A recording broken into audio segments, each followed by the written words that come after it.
Yadier Molina will catch and bat 7th. Daniel Descalzo plays 3rd and bats 8th. And pitching and batting ninth is right-hander Jake Westbrook. Again for the Cardinals, Terrio at short, Schumacher at 7th. Well, the Reds have shaken their batting order up. Jeff Brantley, a closed-door meeting after the game last night involving General Manager Walt Jocketty, Dusty Baker, and the coaches. And at least for the moment, we don't know what's going to happen between now and Sunday or now and next Friday night when the Cardinals come to Cincinnati after the break. But Dusty has changed things around in that batting order. Well, I think at some point in time, whether you're Walt Jocketty or whether you're Dusty Baker, something has got to be said in order that the players on the field understand that the status quo is not going to be accepted, and that is going out and winning once every 4 ball games.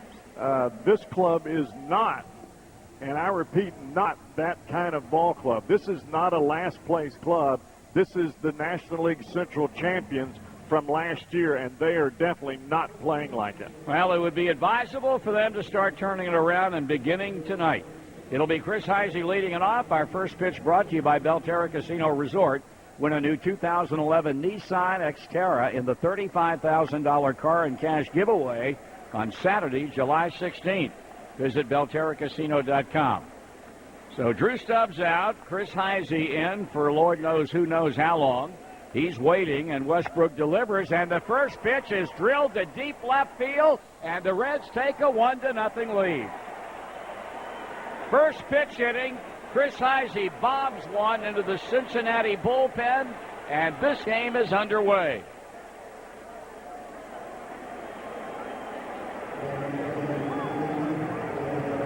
He goes up there hacking, and the pitch is to his liking, and he takes it over the wall in left center right into the Reds bullpen. It was a no-doubter from the time it left the bat. The more I see him, the more I like watching him play. Well, we talk and talk and talk. First pitch is taken for a ball by the shortstop Edgar Renteria. Batting in the number 2 spot. Here's a bunt attempt that's foul, and it's 1 ball and 1 strike. That home run off the bat of Heisey's bat traveled an estimated 395 feet. Tail of the tape brought to you by your Greater Cincinnati Ford dealers. Ford Drive 1. Westbrook rocks on the mound and comes with a 1-1 pitch, and that's lined into center field, and that's a base hit. Over toward right center to cut it off is Colby Rasmus. So Jake Westbrook gives up a first pitch home run to Heisey and a following single by Renteria, bringing to the plate Joey Votto.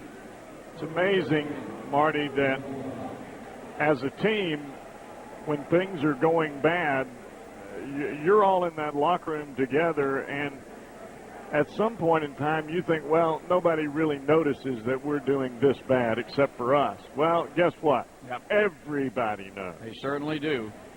Here's Votto now, batting .315, 7th best in the National League. Renteria leading at first base, and Joey takes high a ball. If you're listening to our broadcast on your car or truck radio, remember to buckle up your seatbelt. I want to keep you around as a listener for a long time. This message brought to you by the Ohio Department of Public Safety. If you're not buckled up, what's holding you back? The pause and the 1-0 on the way, and Votto takes, and the count's 2 balls and no strikes. Westbrook is 7-4 in 17 prior starts without a complete game, an earned run average of 4.92. And he's already beaten the Reds once this season. Back on the 24th of April, a 3-0 Cardinal win. He gave up 3 hits in 6 innings. That pitch is taken downstairs, and Joey Votto a pitch away from becoming the 3rd straight Red to reach base. 3-0 the count with Brandon Phillips on deck. Westbrook sights a sign. He pauses. He pitches. Votto takes all the way, and it's in for a strike. Albert Pujols first. Skip Schumacher second. At third, Daniel Descalzo with Ryan Terrio at shortstop. Matt Holliday in left. Colby Rasmus in center. Lance Berkman goes back to the outfield. He's in right. And Yadier Molina behind the plate. That's ball 4. 63rd walk of the year for Joey Votto, who continues to lead the National League in that department. So we've seen a home run, a single, and a walk, and here's Brandon Phillips. You know, you and I have talked about the adjustments to be made and changes that could or could not happen for the Reds. Sometimes just a little bit of an attitude adjustment can make all the difference in the world. Here's Phillips now batting at .292, 8 home runs and 45 RBIs, moving back into a spot that he is certainly not unfamiliar with. And that's a cleanup spot, and here's a rocket to right field, and it gets by right fielder Lance Berkman, goes to the wall. 2 runs are going to score. Phillips digging for third. The throw will not be in time. It's a triple, and it's a 3-0 Cincinnati lead. That is the first triple of the year for Brandon Phillips. It was do or die for Berkman. He gambled and lost. The ball shot by him, hit the wall, and then ran along the bottom of the wall towards center field. And that's all Phillips needed to go to third and drive 2 more runs in to give the Reds a 3-0 lead. And still nobody out. Nope. Here's Scott Rowland now. So what a rough beginning this night has started off for as far as Jake Westbrook is concerned. Brandon ups his RBI totals to 47. Jay Bruce, excuse me. Jay Bruce behind the plate, and the pitch is down and in for a ball.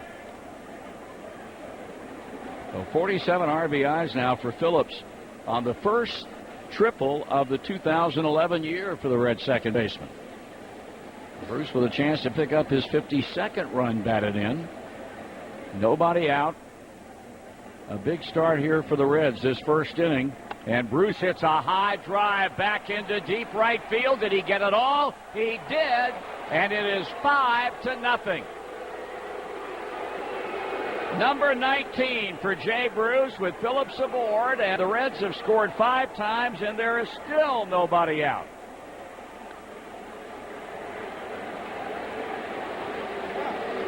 On his way to the mound is pitching coach Dave Duncan. With those runs driven in, Tire Discounters will make a donation to MayWeHelp.org, a group of engineers creating devices to help the disabled.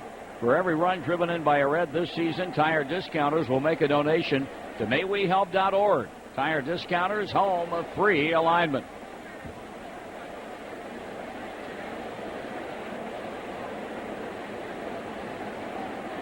I don't even know what to say. You know what? I was just getting ready to ask, what does a pitching coach say when you go out there and your starting pitcher has allowed 5 runs and has not gotten a batter out? Well, the only thing it reminds me of is the story that Rick Sutcliffe used to tell about Billy Connors coming out to him and saying, hey, I'm not out here to talk to you. I'm just giving the guy a chance to reload the fireworks. Now Scott Rowland steps in. And the pitch to him is at the knees for a strike. So Heisey homers on the game's first pitch. Renteria singles. Votto walks. Phillips triples them in. And then Brandon rides home on a home run to right by Jay Bruce. And this one is hit hard. And it's fielded in the hole by the shortstop. And the long throw is just in time. And that was a bang-banger at that. Yes, it was. A long throw by Terry Owen. Had just enough on it to take care of Rowland, and the batter will be Fred Lewis with 1 out. Save big on prescriptions in your Kroger pharmacy. Kroger offers hundreds of generic prescriptions priced at $4 for a 30-day supply or $10 for a 90-day supply. Hurry in to see if your prescriptions are included and get more value for the way you live at Kroger. Lewis takes it on the outside of strike. Our plate umpire is C.B. Buckner. Dan Iasonia first, Jerry Meals second, Dale Scott at third. Lewis batting at .275, a home run. He's driven in 13. The pitch. And that one popped up past third and will drop out of play. A nice catch by a gentleman well down beyond the third base dugout who brought his glove to the game and made maximum use out of it.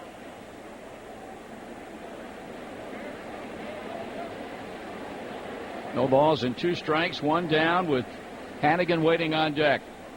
The pitch. That's a line drive into center, but it'll hang up for Colby Rasmus. 2 out. Here's Ryan Hannigan.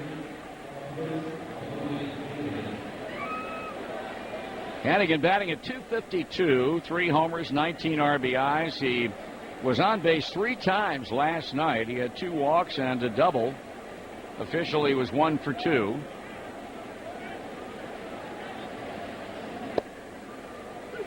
Pitch in there for a strike.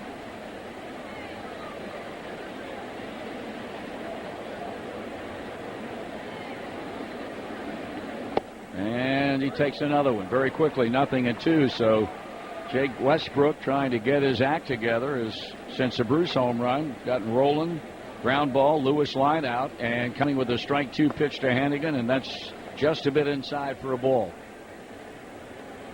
While the Reds will be traveling to Milwaukee after the game, the Cardinals remain home. They'll be playing the Arizona Diamondbacks to begin a series tomorrow night. That one's bounced towards second. The pick by Schumacher and the throw to Pujols, and the inning is over. The Reds score 5. The Cardinals are coming to bat on the Cincinnati Bell. Price Reds online and then got half-price Reds tickets. It was so easy. Now I can't wait to plan our next weekend getaway, starting with Cleopatra at the exhibition at Cincinnati Museum Center. Imagine what you can do right here, right now, this weekend. Book your trip at CincinnatiUSA.com. Do you lose or forget your keys? Do you have a smartphone? Tomorrow morning at 6:16, maybe the smartphone can help you out. 700 WLW. Bronson Arroyo back to the mound for the second time tonight, working with his 5-run lead, where he gets Holliday and Berkman and Rasmus. He retired them in order in the first. He delivers to Holliday, who had the big 2-home run, 4 RBI night last night. Ball 1. We're so thrilled to have with us tonight, since he's not going to be in Milwaukee. Getaway day for the Reds traveling party, and getaway day for this man who will be heading home. There's a call strike. Our good friend from MLB.com, and we hope yours, none other than Mark Sheldon. Greetings and salutations. What's going on? Just hanging out, pal. Watching the Redlegs and the Redbirds. Here's a ground ball pull to Rowland, to pick and to throw across, and there's one down. You had a rather lengthy talk, I would assume, with Reds general manager Walt Jocketty about the possibility of roster changes, and didn't get a whole lot, did you? It wasn't very lengthy, but well, the first thing is there was a lot of speculation created this afternoon when there was a bunch of changes in the Louisville starting assignments tonight. You had Travis Wood get bumped for Dontrell Willis, who got bumped for a TBA, which got changed back to Wood. And Wood is still pitching. I believe he's in the 6th inning of work with Louisville. So that kind of led to speculation that Willis might be coming. And I talked to Walt, and the first thing he said was Willis is pitching in relief tonight, which does not necessarily mean he's not coming, but he is pitching tonight. And I asked if Volquez was still in his plans for Sunday to start, and he said yeah. So that's the start of that. But a little bit short with you, was he? A little bit. I think the question that he didn't care for was whether there was people in AAA that might make the club better. For me, I have a hard time understanding why that would be an irritant. Here's a pop-up off the bat of Lance Berkman that will be played by Renteria for the second out. It's not like this is something that hasn't been talked about in the past, or that they don't have anybody down there having a bad year. On the contrary, they got a whole bunch of guys having outstanding years. Absolutely, and that's a fair question. Obviously, the bottom line was he was asked if there's going to be any moves between now and the break. He said he couldn't sit here and predict what was going to happen one way or the other. As you know, and this was also posed to him, he is not one of those guys that just makes moves for the move's sake. He doesn't do things like shake-ups to fire up the troops, so to speak. He says he'll only make a roster move if he thinks it'll make the club better, which is what spurred the question on, is there anyone down there that's better? Right. So right now, it's after all the speculation, there were 0 moves made today. Right. 1 strike and nothing to count on the left-handed batting Colby Rasmus. 2 down in the inning, and the pitch is off the plate outside a ball. Well publicized by you and John Fay and whoever else might have been around here, that they had closed-door meeting after the game last night involving Walt and Dusty and all the coaches. Yeah, right? That's right. Presumably, that was another reason why the speculation was ramped up about what was going on in Louisville. And rightfully so. Right. So It just seemed like you had 1 and 1 and you should get 2, but it didn't work out that way, did it? Check swing foul ball by Rasmus. We visit with Mark Sheldon from MLB.com. So a nice family weekend plan? Well, I'm going to be home tomorrow and Friday, and on Saturday I'm headed to Phoenix to begin. That's correct. The All-Star stuff. You're going to be one of the pathfinders, so to speak. You're going to go out there early. I will be there for the Sunday for the All-Star Futures game with Yonder Alonso and Devin Mesoraco. And you'll see 5 of our guys out there. Yeah, and then I see the Major League guys on Monday for some media stuff and the home run derby. I sure hope you cover that because, boy, I'm all giddy with excitement about the home run derby. Oh, Can you tell? I don't think I'll have it. I can tell, trust me. But I don't think I have, since there's no red in the home run derby. No. I'm not sure what my role will be, if any, in that, but we'll see. I'm up for anything. We kind of have to. I'm covering the Reds and the Twins also, so that I'll be talking to Michael Kadire, the Twins. So. Now, where are you staying? Where do you stay out there? Downtown Phoenix somewhere. Okay. So Mesoraco is playing against Alonso. Yeah, Mesoraco for the U.S. team, Alonso for the world. Swing and a miss by Rasmus. The inning is over, and Bronson Arroyo's retired 6th straight mark. Have a nice weekend. We'll be reading your reporting coming from the desert. Thank you very much. Have a good All-Star break. All right, pal. Good to see you. Mark Sheldon from MLB.com. Jeff's got the play-by-play at the end of 2. Reds 5, and the Cardinals nothing. Free pizza. 5. Or visit HondaEastCincy.com. 528-8000. It's the store that brings you fresh eggs, flour, milk, and the KitchenAid to mix it all together. Measure 1 cup. Okay, Mom.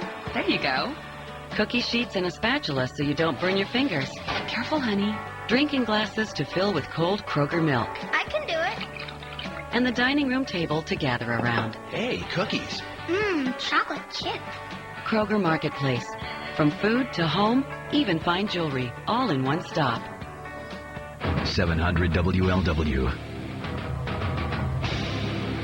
Jake Westbrook set to go to work against the left-handed hitting Joey Votto. Votto stands in, and he'll be batting for the second time. Walked his first time up, and swings at the first pitch, fouls it off right behind home plate. And Votto already down in the count. No balls and 1 strike.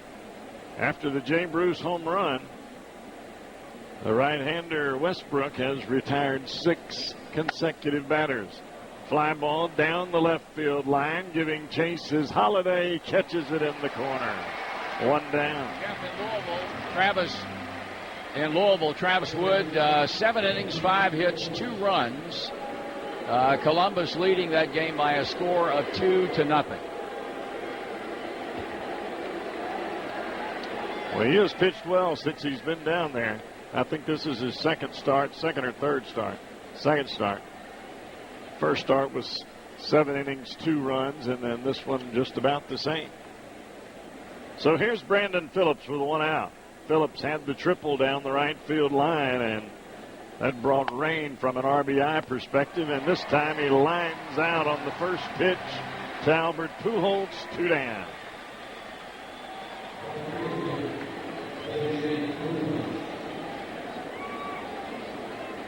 Reds are starting to hit it on the nose again after quite a few ground balls from the right-hander Westbrook, but right to Pujols there and a place where Holiday could run down the other. Fastball misses down and away to Jay Bruce. Bruce hit a rocket out of here to right center field his first time up. And he calls time and steps out of the box, which is the correct thing to do when you've got a pitcher on the mound that is trying to work so fast that you can't get ready. Fastball right down Broadway. Strike 1. 1 ball, 1 strike. 2 quick outs in the inning for Jake Westbrook. Right-hander kicks and deals. Off the plate away. 2-1.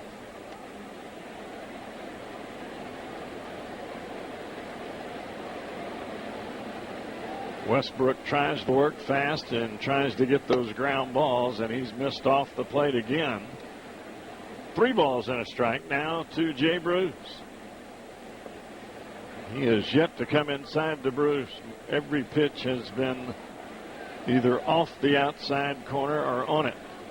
Pitch hammered to right field. Is he going to get there? He will not. That's going to be an extra base hit for Jay Bruce, his second of the night, as he rolls into second base with a 2-out double, 1 hopping the right center field fence just off the Cardinal bullpen.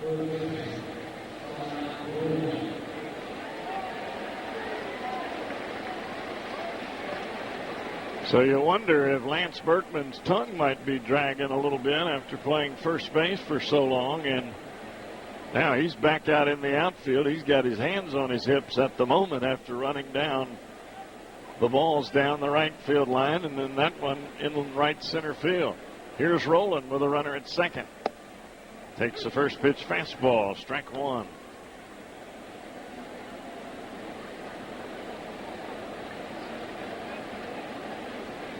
Rowland grounded out to the shortstop, Theriot, on a nice play by Ryan Theriot. The first out in the first inning. Here's a jam shot foul over the first base dugout and out of play. And quickly, Westbrook gets ahead in the count. No balls and 2 strikes. Reds lead 5-0. 2 home runs and 4 big hits early in the ball game. And that's how the Reds started. Just home run and kept right on going. That pitch is down in the dirt.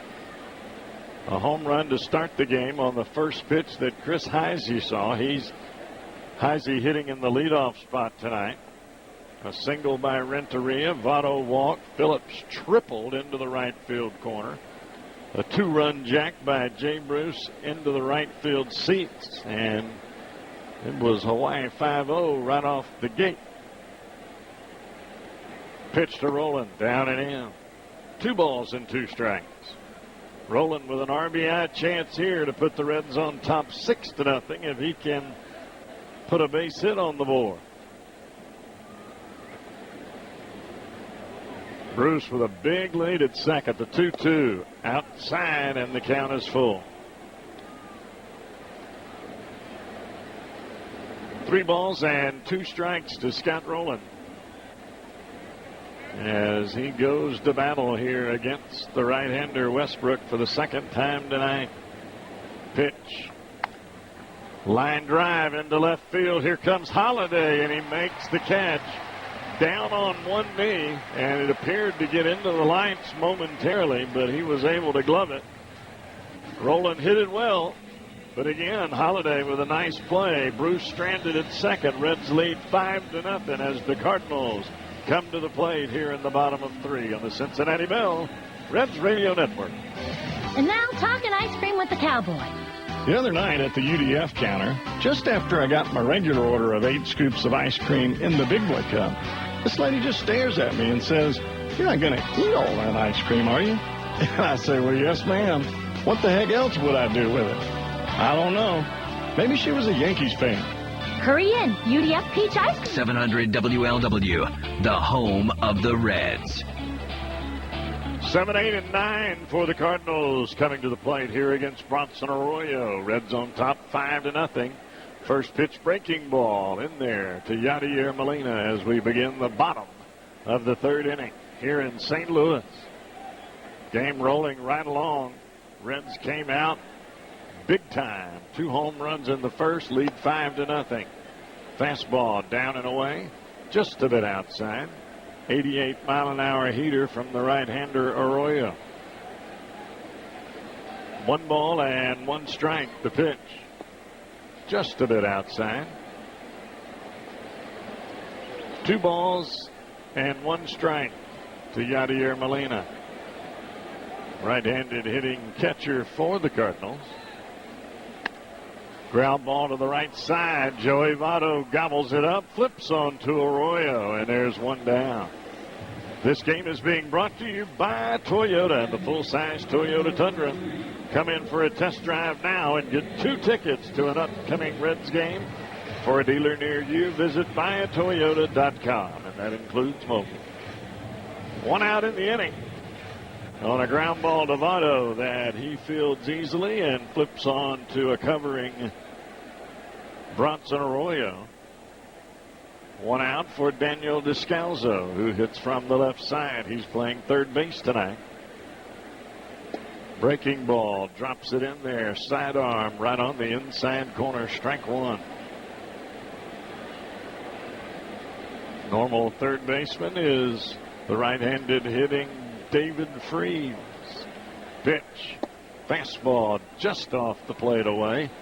Another 88-mile-an-hour heater from the right-hander Arroyo. Arroyo checks in with Hannigan. He rocks and deals. Ground ball to Votto again. He's got it. He throws on, and he threw a bad throw. Boy, how many times have we seen that here in the first half that Votto cannot throw the ball to the pitcher? Covering first base. I cannot believe they're going to give that a base hit, and that was a terrible throw.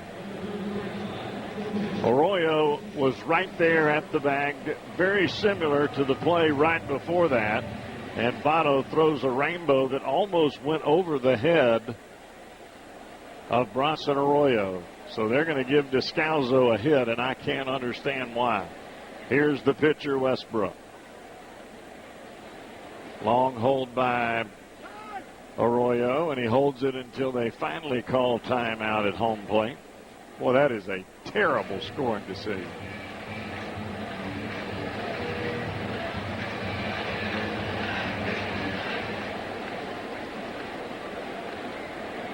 Arroyo comes to the set. Rolling in, charging. There goes the runner. The swing to throw down to second base. And they got him. Nice throw by Ryan Hannigan as he cuts down the runner, Descalzo. And Arroyo and Hannigan got to work on that one. Hannigan this year, that's his 6th time he's thrown out a runner, 6 of the last 13.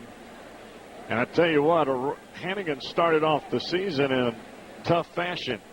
Breaking ball to the pitcher, Westbrook, and ahead in the count is Arroyo. No balls and 2 strikes. But Hannigan put that one right on the money. Pitch outside, a sidearm breaking ball, and it drifted way off the plate.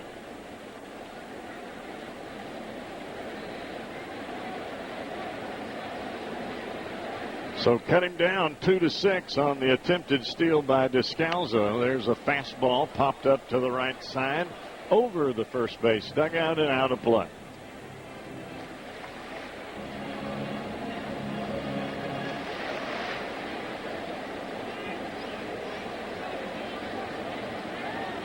Arroyo, quick step back to pitch. Breaking ball, and again it's fouled off into the seats down the right field line as Westbrook lunges for the breaking ball off the plate away.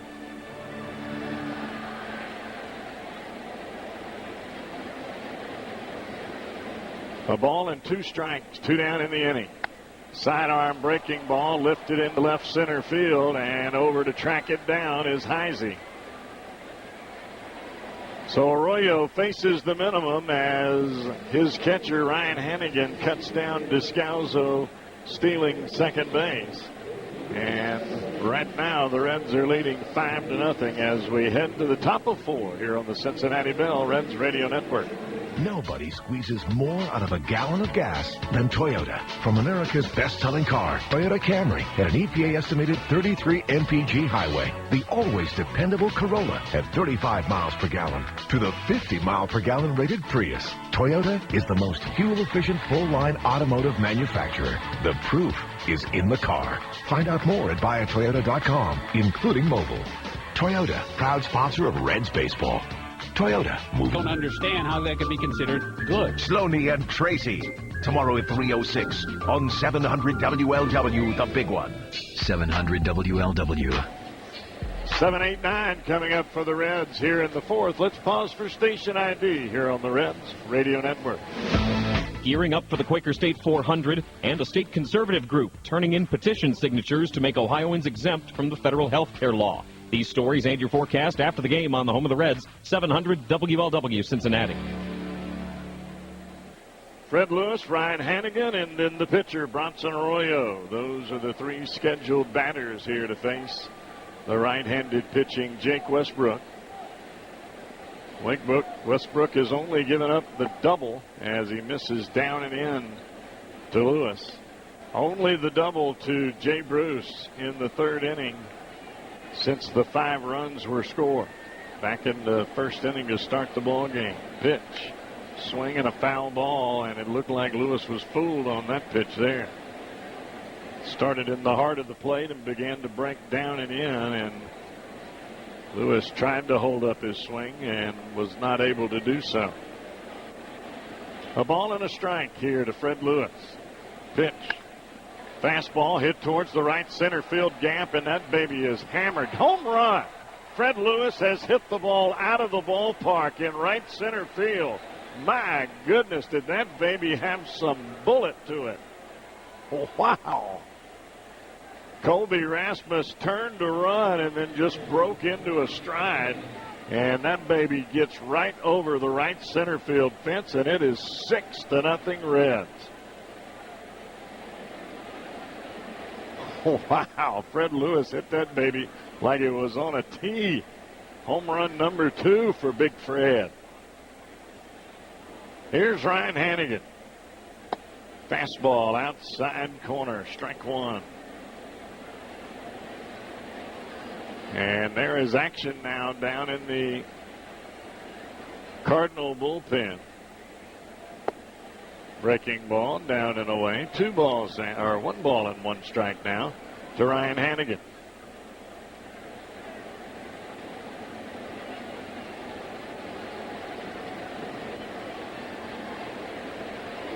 Jake Westbrook kicks and deals off the plate away. Westbrook coming into the ballgame had only given up 7 home runs and was second in the National League in ground ball percentage versus fly ball. Fastball misses down and away. 3 balls and a strike now to Ryan Hannigan. But Westbrook has given up 3 long far ones tonight. Heisey, Jay Bruce, and Fred Lewis. Ground ball up the middle, and nobody's going to get that one. As Schumacher hustles over to backhand the baseball on the second base side of the bag, but he was well into the outfield grass. And at that point in time, Hannigan is already safe at first base. So back-to-back hits for the Reds here in the 4th, and the youngster Dixon down in the Cardinal bullpen. He's getting ready in a hurry. Bunt by Arroyo right back in front of the mound, and across to get it is Descalzo. Down to second base goes Hannigan, and that's a successful sacrifice bunt. 5-4 for you scoring with us at home.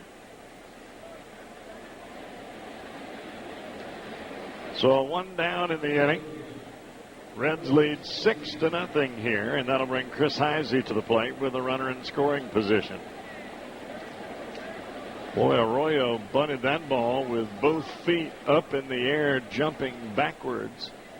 But he was still able to get the ball down and get it in the proper spot. Westbrook kicks and deals. Ground ball to the left side, right to the shortstop, and they got him. Terrio with a nice catch and throw as they cut down Heisey for the second out of the inning. And it'll be up to Renteria this time to get the run in from second base.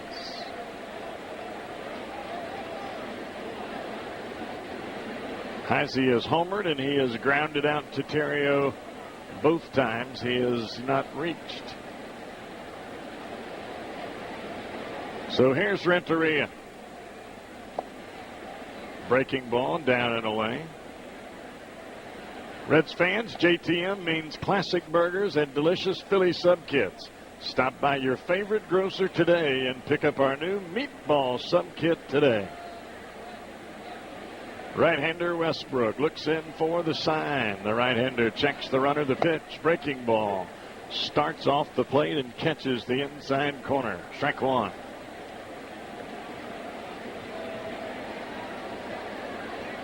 Through Renteria, a breaking ball away, and he comes back with another breaking ball that he catches the inside corner. Pitch, and it's fouled off on the ground right into the hands of Mark Berry, the Reds' third base coach.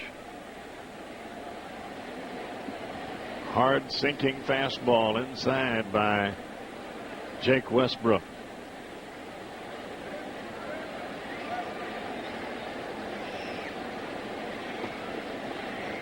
Renteria back at the plate. Westbrook at the set. He'll check the runner Hannigan at second and the pitch. Flips it right into shallow center field, and out to get it quickly is Schumacher. He leaps and snags it out of midair. A nice running catch by the second baseman, Skip Schumacher. That'll save a run as Hannigan was rounding third. So Renteria out with the fly ball to the second baseman, Schumacher, but the Reds do put a run on the board. They lead 6-0 as we head to the bottom of 4. St. Louis coming to the plate on the Cincinnati. Without the express written consent of the Cincinnati Reds. Sloney and Tracy, tomorrow afternoon at 3:06 on 700 WLW, the big one. Top of the order to face Bronson Arroyo. Arroyo has retired what it looks to be 9 batters in a row, but he did give up the hit to Descalzo. He was the 8th batter, and then Hannigan threw him out on the stealing attempt. Terrio grounds right back to Arroyo again, and Arroyo throws him out at first, 1 down. So far in the ball game, Arroyo has faced the minimum 10 batter. Like I said, he had Descalzo with the base hit on the misplayed ball over at first base on the throw by Votto, and it was scored a base hit. And sure enough, next pitch, Descalzo taking off for second base, and Hannigan nailed him. Backdoor breaking ball, strike 1 to the left-handed hitting second baseman Skip Schumacher. 1 out in the inning. Schumacher grounded out to Phillips his first time, and he takes a changeup off the plate away. 1 ball, 1 strike.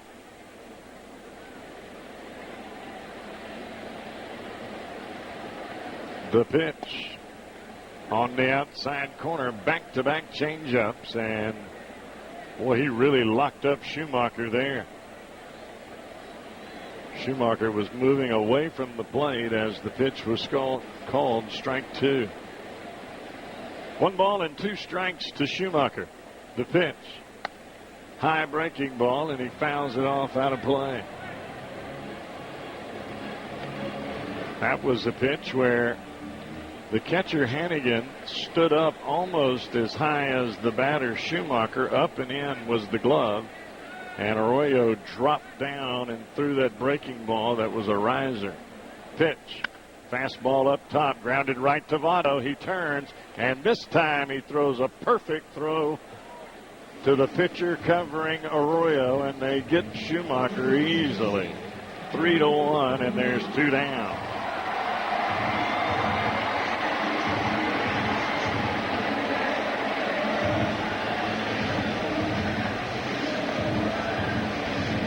So here's Albert Pujols. He lined out to Jay Bruce in right field his first time up and did not appear to have anything wrong with him whatsoever. Slow breaking ball. This is up high, a 67-mile-an-hour curveball from Bronson Arroyo. And you're almost better slower with the right-hander, who hits it up the middle, fielded by Renteria, and down goes Pujols for the second time tonight. Another 3-up, 3-down inning for Arroyo. Reds lead 6-0 here as we head to the 5th, and back to Marty Brenneman on the Cincinnati Bell Reds Radio Network.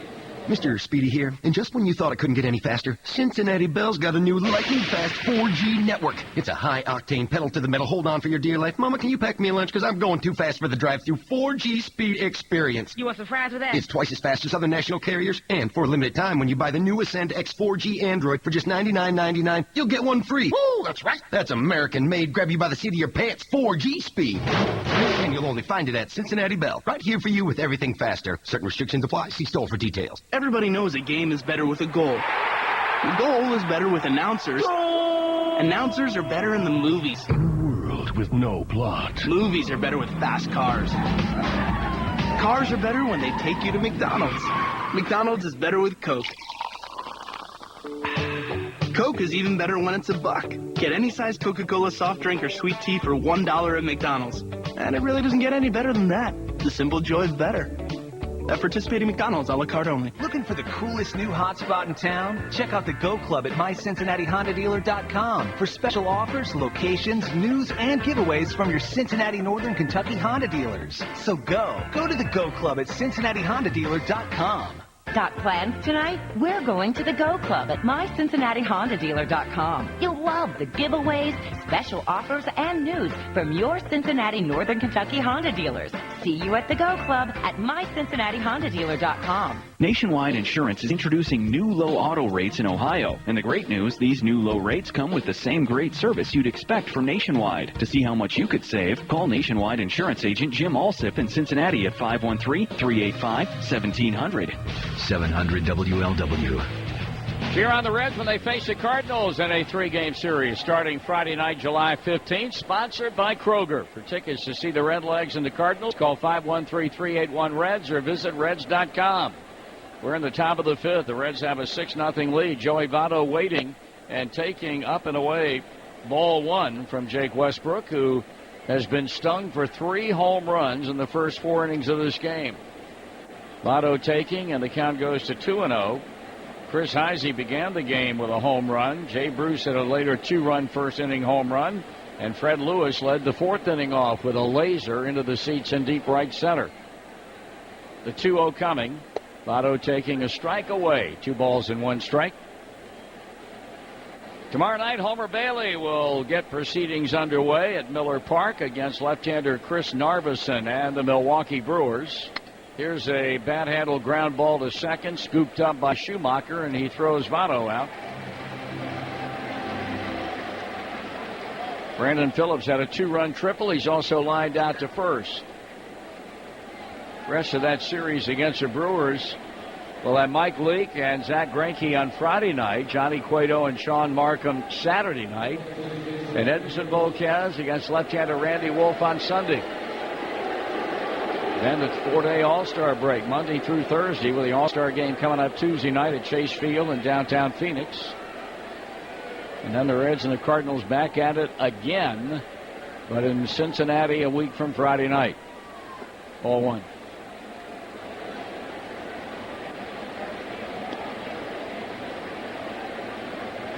Phillips now, Bruce in a moment. Brandon, one of 3 All-Stars. It will be in uniform for the Reds come next week. That one a foul ball along with Joey Votto and Jay Bruce.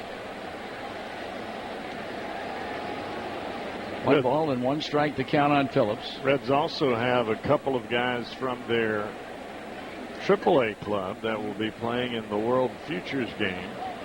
For the United States, it'll be Devin Mesoraco, and for the world team, it'll be Yonder Alonso. So playing against each other. Yeah, how about that? The break-even pitch, swinging, ground ball into right field, a base hit.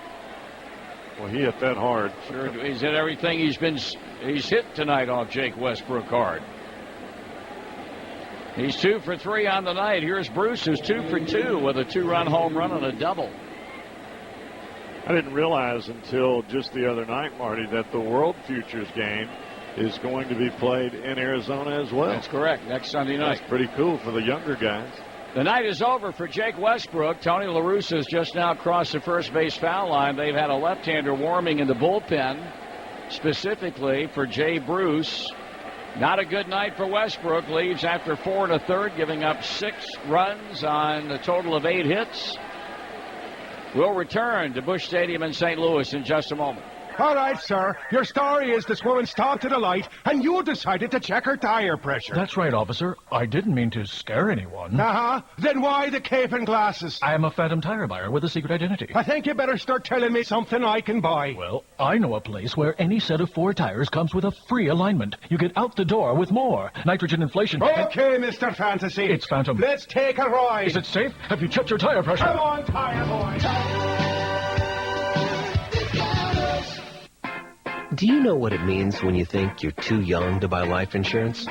It means it's the perfect time to buy life insurance.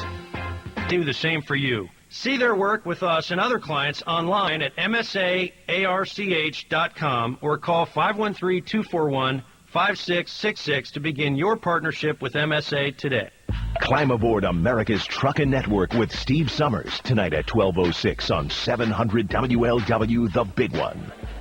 Left-hander Trevor Miller comes on to face Jay Bruce, 0-1 on the year, a 3.77 earned run average. He's pitched in 34 ball games, but only recorded 14 in the third innings pitched.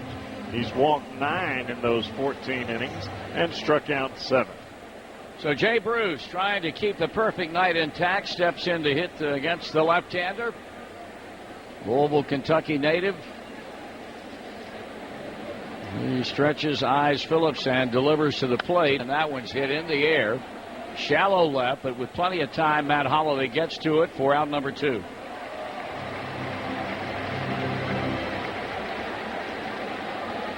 Scott Rowland is grounded to shortstop and lined to left, and he's hit both balls he's been up there tonight right on the screws.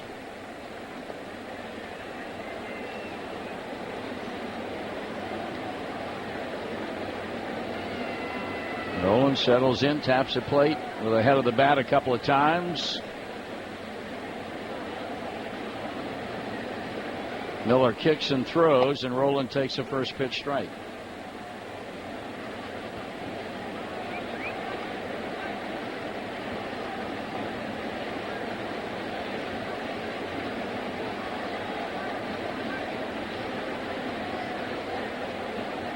Ready with the 0-1 offering, and first he'll drive Phillips back with a throw on to Albert Pujols.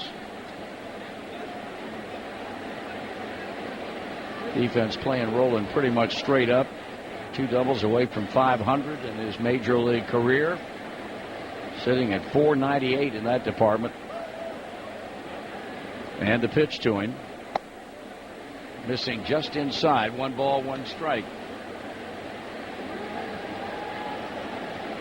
A win tonight would get the Reds back to 500. Of course, losing last night, they dip 1 game under for the second time this season. 14-15 the first time, but now 43-44. The runner goes, the pitch is taken, and not even an attempt to throw. That's the kind of jump that Brandon got on Trevor Miller, and that's a rare steal for Brandon Phillips. Only his 5th stolen base and only 8 attempts all year long. I think he just went on first move from Trevor Miller, and Miller wasn't even paying attention to him. So Rowland with a chance to parlay that into a run and a 7-0 lead if he can base hit the left-hander. And that pitch is taken low and inside a ball. 14-15, quite honestly, nothing to get excited about. 43-44, that's something to be concerned about, because you're not talking about 29 games, you're talking about 87. So you really got to put a stop to that. Here's a 2-2. And that's a bob back into deep left. And that ball is going to be off the wall, or is it out of here? It's a home run. Scott Rowland will touch them all. A line drive that just got into the seats in left field. And Cincinnati now has an 8-0 lead. Number 5 for Rowland. That was a And the lazy. Reds are airing out Cardinal pitching in the 3rd and final game of the series.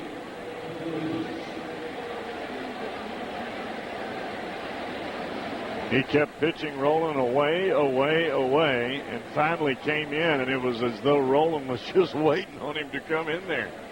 So 4 bombs the Reds have hit now. And here's Fred Lewis, who homered in the 4th inning. And that pitch is a strike.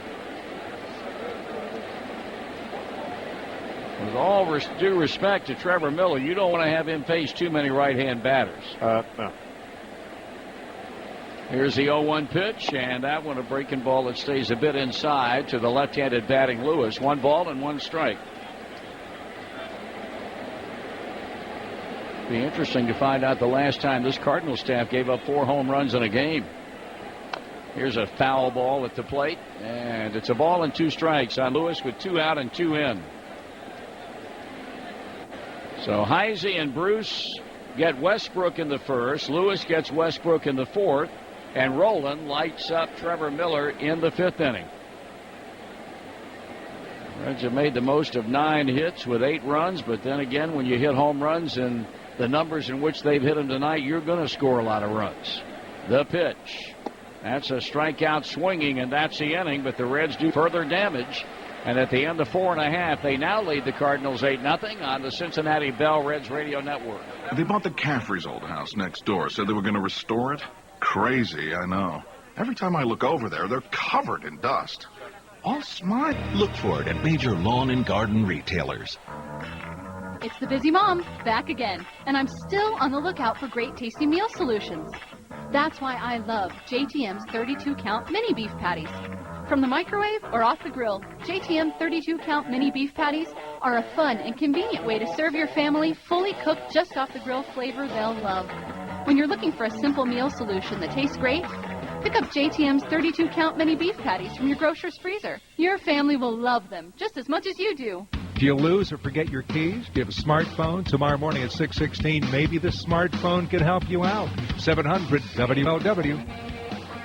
Now Bronson Arroyo now with an 8-0 lead as he faces Matt Holliday to begin inning number 5 for the Cardinals, and he drills one back into deep right. Jay Bruce goes back, reaches up, and makes a catch. He broke straight back on contact, and outfielders will tell you the toughest ball oftentimes is one hit hard and dead over your head. Bruce made a nice play going back to pick that ball off over his shoulder on the warning track. Marty, he caught that like a wide receiver, both hands up over the left shoulder and tailing back to his glove. Heck of a play. Here's Lance Bergman, who popped out to the shortstop, Edgar Renteria, in the second inning. Winding the pitch on the way, and that's up high a ball. They maintain he hit the longest recorded home run in this ballpark since it opened last night. The home run he hit in the first inning, they measured off at 452 feet. So that's the longest ball anybody's hit out of this ballpark. There's ball 2, which is really kind of surprising. With all the home runs that Albert Pujols has hit in this yard, 452, Berkman the longest. 2-0 the count on the switch hitter. And the pitch, and he swings and hits a high, harmless fly ball that Jay Bruce will gather in right field, and they're 2 men out. As we check scores of other games, brought to you by Montgomery Inn. Join the Montgomery Inn crowd in Montgomery, the Boathouse, Fort Mitchell, and Dublin. In the National League this afternoon, we mentioned Milwaukee defeated Arizona up in Milwaukee 3-1. In the American League, Oakland shut out Seattle 2-0. The Tigers edged the Angels in Anaheim 5-4. And Kansas City beat the White Sox in Chicago 4-1. Tonight, Philadelphia, here's a foul down the left field line out of play. Have a 6-5 lead in the bottom of the 7th inning in Florida. The Atlanta Braves lead the Colorado Rockies at the end of 6 innings by a 7-1 count. And the Pittsburgh Pirates are losing at home to the Houston Astros. That's a 5-2 ball game, and that's in the bottom of the 8th inning. Foul ball straight back. Houston got 5 runs in the 6th inning. Chicago trailing in Washington 5-4 in the 7th. The Red Sox are beating up on Toronto 6-3 in the 8th inning at Fenway Park. Yankees trailing in Cleveland in the 7th inning 3-0. Baltimore losing in Texas 4-2 at the end of 4. Here's a pitch, and it's low for a ball. In one other American League final, Tampa Bay defeated Minnesota 12-5 this afternoon at Target Field. We're 2 outs deep into the 5th inning here in St. Louis. The Reds have an 8-0 lead. Arroyo coming with a 1-2 pitch, and this one is a squibber hit foul off third by Rasmus. Well, he's facing Rasmus here, and he's hit 89, 90, and now 89. Now, we haven't seen, I don't know that I've seen that in any 3-pitch sequence all year long. He certainly has had much better velocity tonight than he had the last time he went out there and got beat up severely. Count even at 2 balls and 2 strikes. Another one at 89.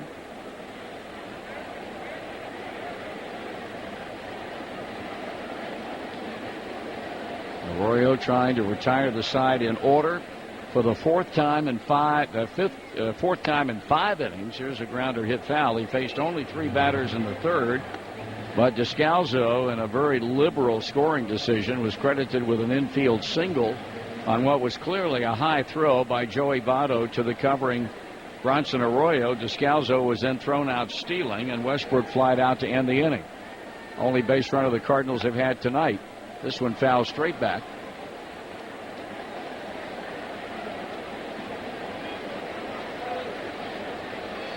Reds with 5 in the first, 1 in the fourth, and 2 in the fifth inning.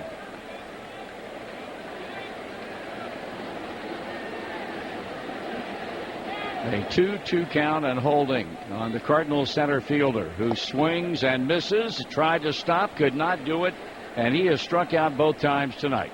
On we go to the 6th, 8-0 Reds on the Cincinnati Bell Reds Radio Network.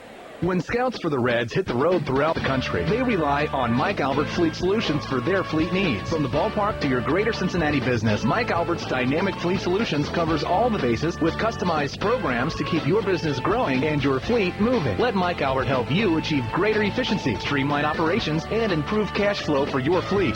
There's a reason they're the leader in the garage door industry here in Cincinnati. No one does it better. Find out for yourself. Just look for the red ribbon in the yellow pages, the overhead door company of Greater Cincinnati. You may wonder what kind of moral derelict would listen to their show. The answer's simple. Moral derelicts like you. The dad is going to come back to bite me and you. Sloney and Tracy, tomorrow at 3:06 on 700 WLW, the big one. 700 WLW. New pitcher for the Cardinals. Right-hander Brendan Dixon wears number 65 on the back of the jersey. Just recalled on the 30th, which is this past Thursday. He's the 8th player to make his major league debut for the Cardinals this season. Dixon has only pitched in 1 ball game. It was an inning and 2/3, and he didn't give up anything or do really anything except get other changes for the Cardinals. John Jay now in right field. Lance Berkman out of the lineup. He's batting in the 9th spot. Tony Cruz is behind the plate, replacing Yadier Molina, and he'll be batting in Molina's spot 7. And the pitcher batting in the number 5 position. So trailing by 8 runs. Tony La Russa viewing this as an opportunity to get guys out and get other people in, although John Jay has essentially been a starter almost the entire time that Albert Pujols was out on the DL. Here's Ryan Hannigan starting off things in the 6th inning, and the pitch is in for a strike. So Jake Westbrook 4 1/3, 8 hits, 7 runs, all earned a walk. Trevor Miller 2/3, 1 hit, 1 strikeout, and 1 run.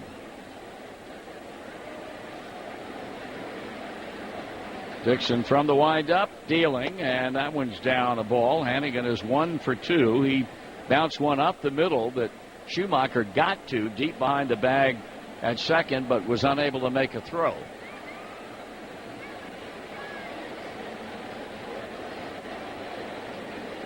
Swing and a foul ball straight back by the Reds catcher.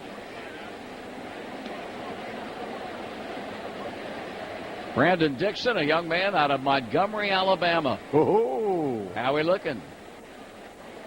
Does it say it's high school? It does not. Played collegiate baseball at Tusculum in Tennessee. He resides in Marbury, Alabama. Swing and a miss. Came hard in on Hannigan and strikes him out. Well, he would qualify as country boy Eddie. You know what I'm talking about there, partner? Yes, sir.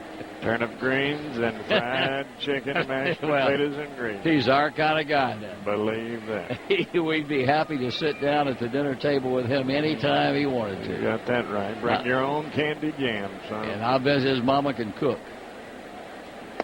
Pitch is taken by Bronson Arroyo, ball 1. Arroyo's grounded to short. He's also laid down a sacrifice bunt. 1-0 pitch. Swing at a miss.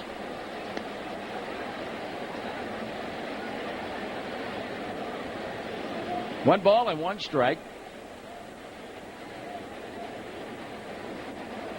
Wind up and back with a pitch, and that one is taken for strike 2. Now, you would not expect, just before people start to raise Cain when the lineup is posted tomorrow night, you're not going to have this lineup tomorrow night. Fred Lewis will probably not play because the Reds are facing a left-hander. Right. So don't get all excited. Start saying bad things about Dusty because the lineup's not the same, although I quite honestly would be stunned if Chris Heisey wasn't in the lineup again. And I would imagine Johnny Gomes will probably be in left field tomorrow night. Wouldn't you think? I would think. Here's a 2-2 and a strikeout swinging, and that's back-to-back punch-outs for young Mr. Dixon, who will go to work on Chris Heisey.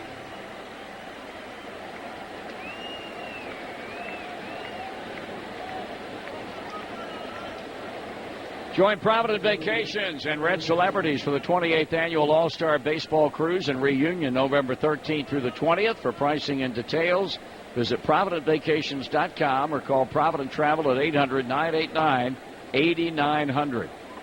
Heisey hit the first pitch of the ball game into the Reds bullpen in left center field. Has since grounded to short twice, and he swings and misses on the first pitch delivered by Dixon. And he swings again and misses.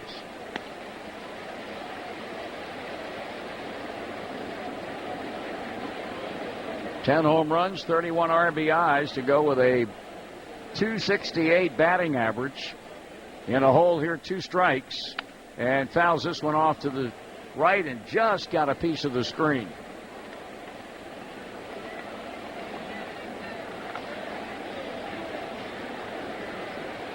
Reds were out in order in the second. That's the only time it's happened in the game. Dixon in his first inning of work has struck out the first 2 and wanted badly for Heisey to take a shot at a breaking ball down and off the plate, but Chris not having any of it. Reds have hit him 9-1 and about scored him 8-0.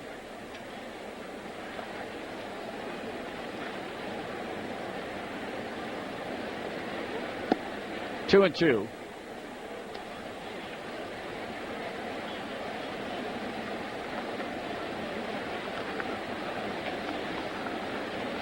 Heisey back in the box as Dixon looks down to Tony Cruz.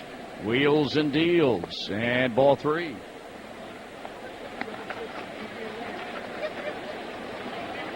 Well, he's got to come in there now. It's 3-2 and 2 outs.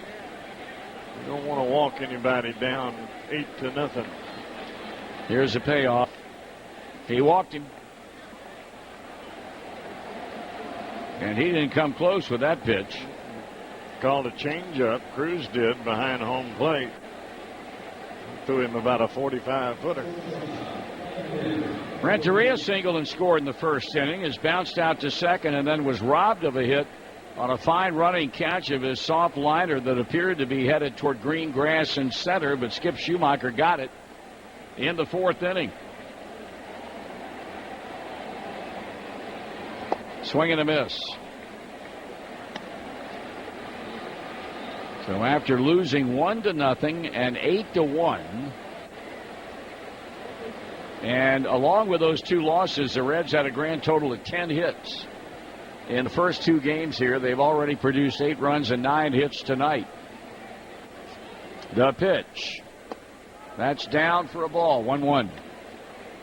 And let's face it, that first ball game between Carpenter and Johnny Cueto very well could have gone either way. No question. That squib hit that won the ball game for the Cardinals could have easily have happened in a Reds uniform. Pull foul. The win tonight would give the Reds the edge again in the season series through 9 games, 5-4, with 6 still remaining. 3 in Cincinnati next weekend, beginning on the 15th, Friday night, and then 3 in September here. 2 down, runner on. The stretch in the pitch, and a grounder hit foul, slowly foul at third base, picked up by Coach Mark Berry.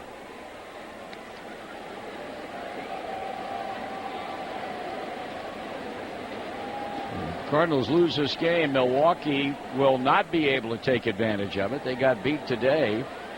I'm sorry, Milwaukee won So they will be able to. And Pittsburgh is a team that probably won't be able to because they're losing 7-2 in the ninth. Ground ball, foul, third base side.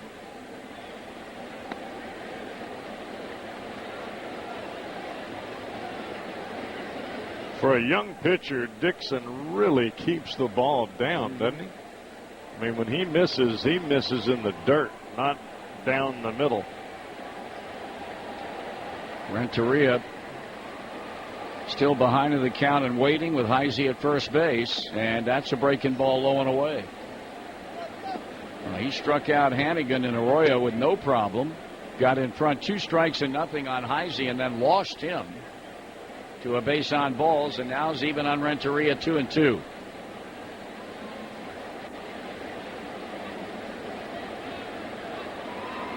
Stretching the pitch. Grounded to shortstop. The play goes to second. The inning is over. And after 5.5, 8-0, the Reds have the better of it on the Cincinnati Bell Reds Radio Network. And now talking ice cream with the Cowboy. I think of the UDF malt like a short break slider. Something great for when I'm in a hurry to put it away. 4 big frosty cold scoops, chocolate syrup, and a pounding of malt powder. Yes, sir. Mix it up and I'm good to go. And if I'm in a big-time hurry, I skip the straw, pop the lid on that big boy cup, and it's gone. Mix and match your favorites from the UDF Grill, 2 for $2, including for a limited time Johnsonville Stadium brats. Dairy Fresh, Dairy Fun, United Dairy Farmers. Could switching to Geico really save you 15% or more on car insurance? If a tree falls in the forest and no one is around, does it make a noise?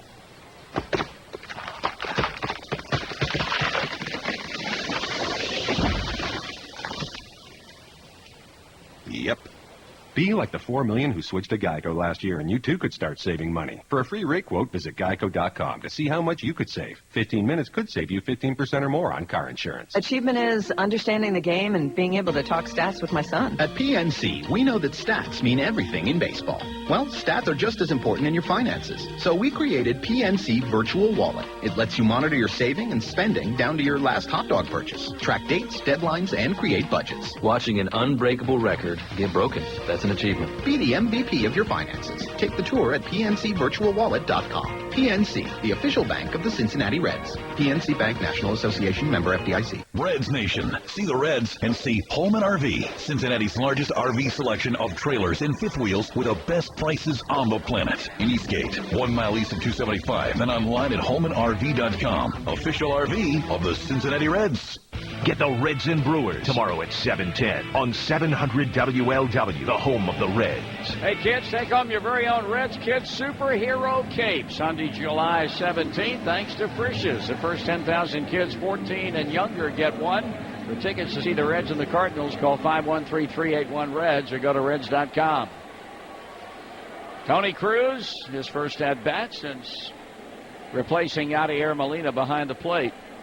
Inning number 6 for the Cardinals, trailing by 8 big ones. And Arroyo pitches, and Cruz takes on the outside a strike. Pittsburgh now losing 8-2, with Houston having scored 3 times in the top of the ninth.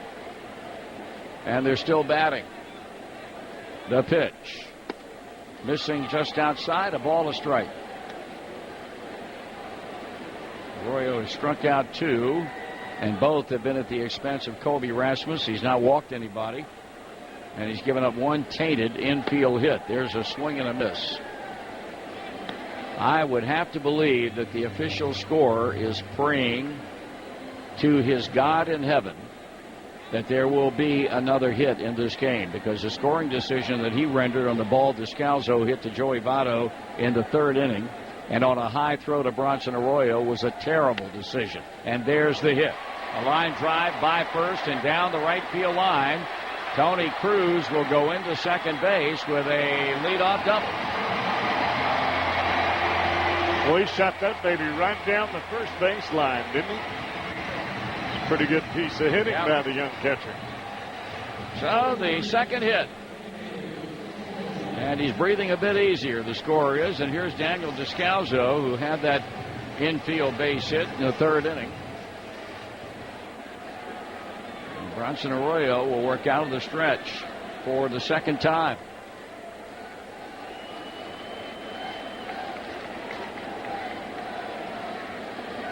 Stretching the pitch. And a half swing foul, knocked down by third base coach Jose Oquendo. 1 strike and nothing. As part of its extra effort program, Ohio Casualty Insurance, members of the Liberty Mutual Group, will make a donation to the Cincinnati chapter of the American Red Cross each time they're into a double or a triple. It's the extra effort program from Ohio Casualty Insurance, as well as their independent agents. He went around 0-2.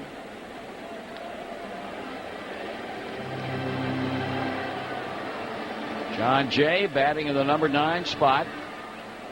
Will have his first at-bat of the night momentarily after we find out what Descalzo does. 0-2 the count. 248 batter, a home run, and 21 RBIs. The pitch. And it's way inside a ball. His only home run this year came against the Reds.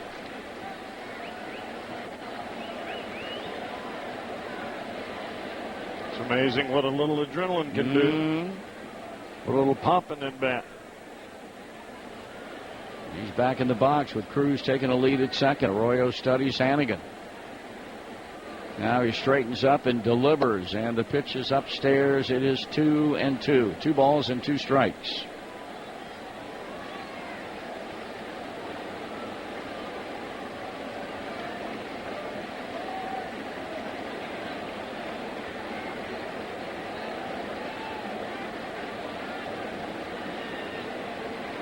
Ball 3. You look around at some of these younger Cardinal players that have come to the big leagues, especially some of those pitchers down there. They have all come through the system, whether it be in AA or in AAA Memphis, and the majority of them have been managed by a very close friend of mine. We played college ball together, Chris Maloney. Ground ball. Joey Votto has the ball shoot off of his glove and down the right field line.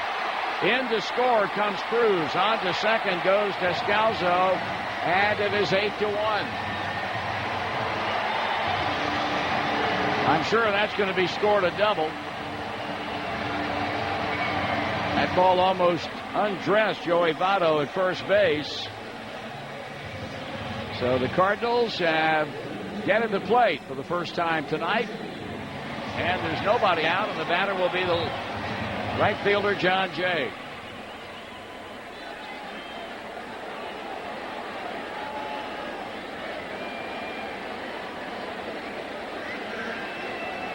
Back-to-back doubles by Tony Cruz and by Daniel Descalzo, and now Jay.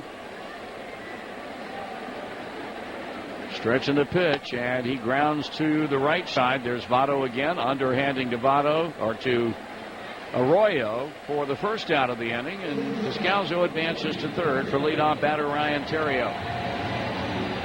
I did not realize that Chris Maloney was still in this organization. I knew he had managed at AA and was coaching at AAA at some point in time, but he's still their manager in Memphis. That's right. In fact, I was reading up on him today, or reading about their minor league ball clubs, and done a great job with them, really has. Ryan Theriot has grounded out twice. So the Cardinals have scored 1 run and now trying to get another run in. It's an 8-1 ball game, and Theriot at the plate. Arroyo stretches and pitches and misses low ball 1. 8-9-0 for the Reds, 1-3-0 for the Cardinals.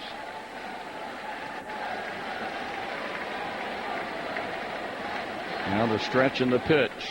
Theriot taking a strike.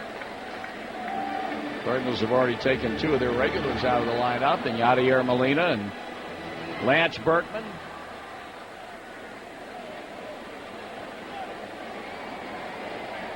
One and 1 the count to the right-hand batter, who grounds to second. Phillips will get the out as the second run scores to make it an 8-2 ball game.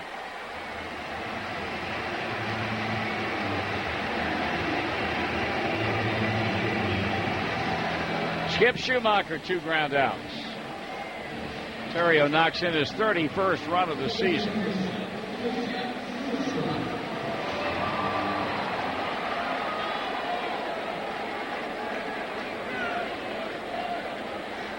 Here's a pitch. Up high, ball 1. Well, the Reds win this game. They will be 3 back going into Milwaukee. The Brewers will reclaim second place from the Pirates, 2-0. Milwaukee will, by night's end, be a game out. Pirates will stay a game and a half back, and the Reds will be 3 out.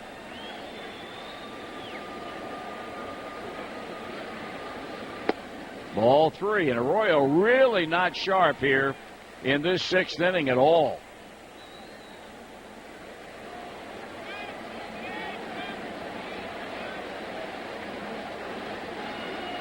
He turns it loose, and that's taken for ball 4. So he walks Schumacher on 4 straight pitches. And now we'll face Pujols with 2 in, 2 out, and a runner aboard.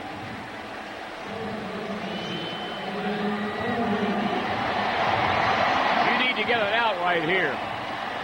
You can't give the Cardinals any idea that they can climb back into this ball game.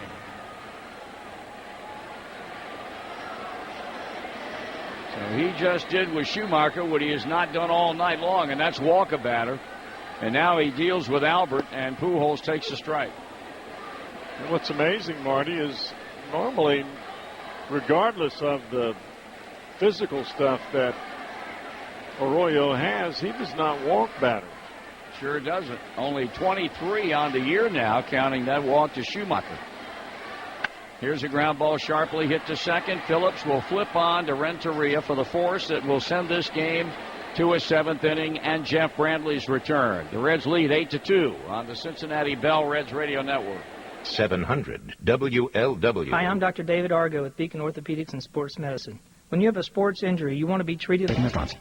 You may feel dirty after listening to their show, so be sure to have a lemon-scented wet nap handy. I don't understand how that could be considered good. Sloney and Tracy, tomorrow at 3:06 on 700 WLW, the big one. 700 WLW. Brandon Dixon still on the mound for the St. Louis Cardinals as he'll go to work on 3, 4, and 5. Votto, Phillips, and Jay Bruce for the Reds. Reds fans, now you too can bring home the great grass of the Cincinnati Reds with Scott's Great American Ballpark grass seed and lawn fertilizer products. And for a limited time, pick up any 2 bags and get 2 tickets to tour Great American Ballpark, a $30 value courtesy of Scott's. Visit scotts.com/MLB for more details. First pitch to Votto is outside, 1-0, and he drops a changeup in there to even the count at 1 ball and 1 strike.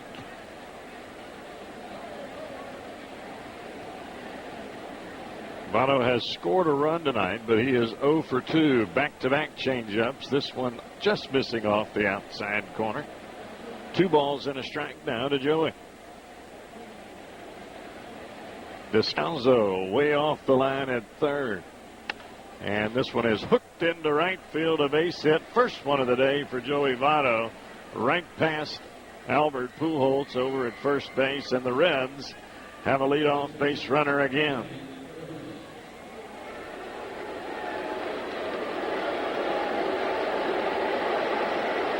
So here is Brandon Phillips. He's hitting the 4 spot tonight. He tripled back in the first inning to drive in a couple of runs. And a single with a stolen base back in the 5th, and a line drive right to the first baseman Pujols in the 3rd. So he has hammered it every time. Fastball down and away from Brandon Dixon. 1 ball and no strikes to Brandon Phillips. Well, they can boo all they want for the Reds' second baseman, Gold Glover and All-Star, but he just continues to turn it on. Ground ball to the left side. 5, 4, 3, and Phillips has hit into a double play. So the first time that he doesn't hit a line drive, it turns into a double play. 5, 4, 3, 2 down.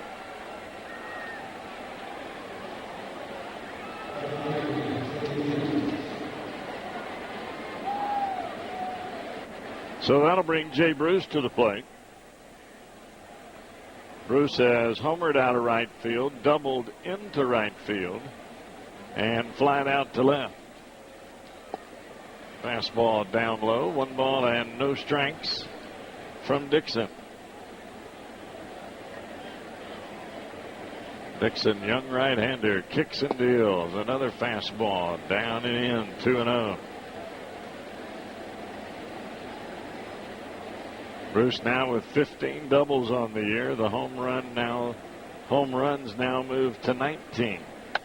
Line drive right to Descalzo at third. Boy, he had to turn his head away in order not to take his head off and make the catch.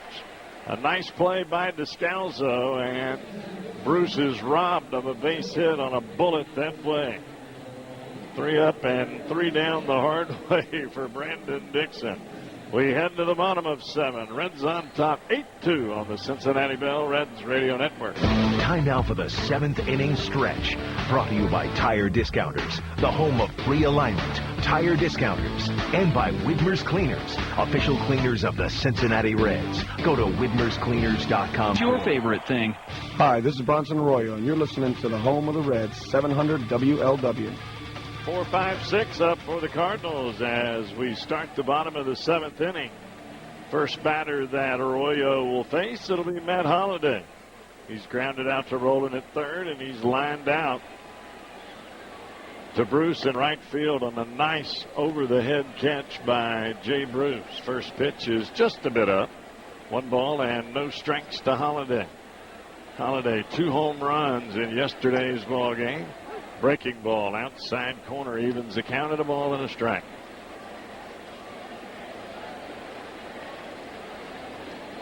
Virtually a one-man wrecking crew for a while there for Holliday in last night's game. Pitch, swing and a miss, strike 2. Back-to-back awfully sharp breaking balls by the right-hander Arroyo. 81 pitches here for Arroyo as he starts the 7th. Pitch.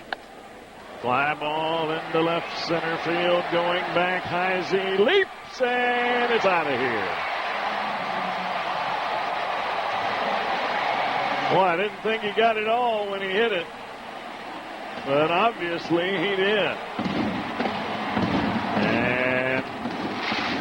Holliday hits his home run right out of left center field. A valiant effort by the center fielder Heisey, who went head first into the wall. And that is now 3 home runs in 2 days for Matt Holliday, and it's now 8-3. Reds as 1 run is knocked off the lead of the Reds. Just into the grass above the wall. And here's a soft liner into left field by Brandon Dixon, the pitcher. Hit it right off the end of the bat. And that's going to be his first major league hit. So they're going to take the baseball and they'll bring that one into the dugout and save it for young Mr. Dixon. And out to the mound for the Reds will be Brian Price as there is action going on now in the Reds bullpen. Find peach, love, and happiness at UDF. UDF Peach Ice Cream is back. And it's back for a limited time in a carton, a shake, or on a cone. Enjoy a deliciously peachful feeling with your favorite summer flavor. But remember, UDF Peach is only around as long as the peaches are fresh. So hurry in before Peach has left the building. Dairy Fresh, Dairy Fun, United Dairy Farmers. The tandem of Ondrusik and Bill Bray. Righty-lefty go to work down in the Reds bullpen as they begin to crank it up just in case their services are needed here in this last 3 innings of the ball game. Runner at first base is Dixon at the plate. Rasmus, who has struck out twice, he takes a changeup down and away. A ball and no strikes to Colby Rasmus. Rasmus has struck out on a changeup both times. Pitch. Fastball, and he fouls it off to the left side, out of play. 88-mile-an-hour heater. So it's not as though Arroyo has lost velocity on any of his pitches. Just happens to be that the Cardinals are a pretty good hitting team. Backdoor breaking ball, misses outside. 2 balls and a strike to the left-handed hitting Rasmus.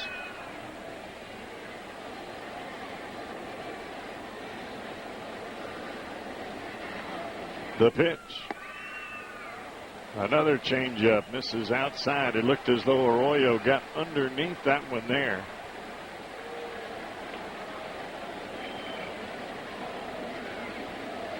Nobody out here in the 7th inning. And Arroyo comes set at the stretch. Here's the pitch. Fastball popped high into the air on the left side of the infield, and it's going into the seats.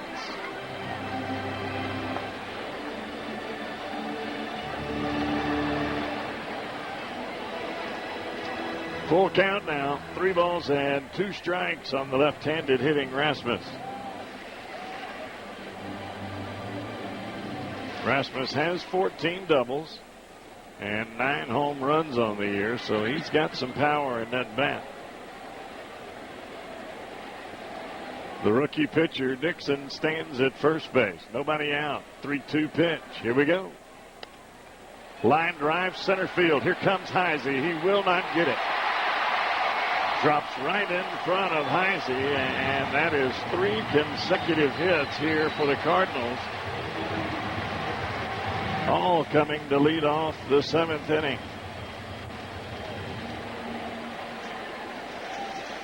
The ball by Dixon hit off the end of the bat. The ball by Rasmus hit right off of his knuckles and dropping in front of the center fielder, Heisey.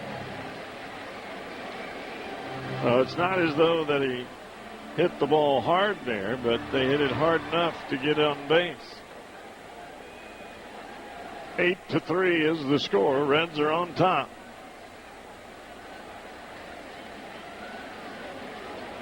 Here's Cruz.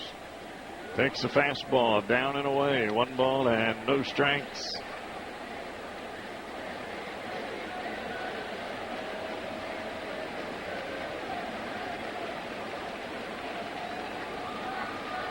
Arroyo comes to the set. Right-hander kicks and deals. Fastball outside corner, right on the money. And folks, that was at 90 miles an hour.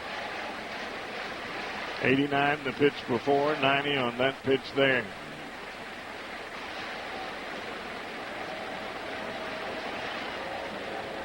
Cruz, the young catcher at the plates, doubled down the right field line last time up, and he swings and misses on a fastball up and away there. So Arroyo with 3 consecutive fastballs to the young right-handed hitting catcher.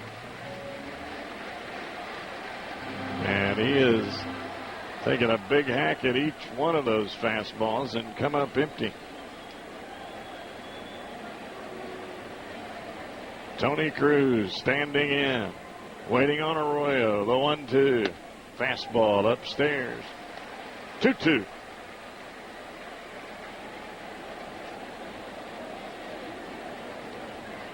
Nobody out.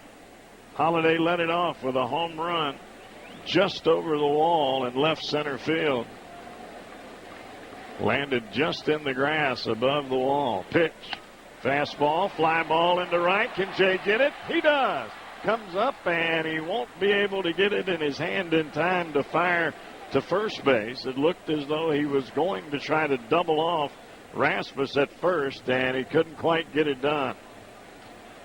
So Dusty Baker is headed out to the mound, and he's already signaled to the bullpen. So the night for Bronson Arroyo has come to an end, and he has pitched awfully well tonight.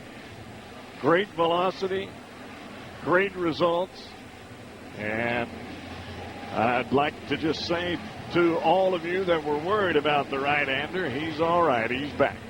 And the left-hander Bray is coming in. And we'll be right back on the Cincinnati Bell Reds Radio Network. He is the new pitcher for the Reds as Dusty Baker makes the call to the bullpen. Bray is tied for 4th in the National League in appearances. This will be his 44th ball game. He's on pace for 80 games this year. He's got a couple of runners aboard, runners at first and second base, and he has stranded 21 of the 26 runners that he has inherited. Left-hander comes on, and the batter that he'll face will be Daniel Descalzo, left-handed hitting third baseman. And it will be up to Bray to put him down as Bray turns and fakes a throw back to second base. Standing at second is the pitcher Dixon. Left-hander deals. Fastball just a bit upstairs. 1 ball and no strikes. Umpire behind home plate once again is C.B. Buckner.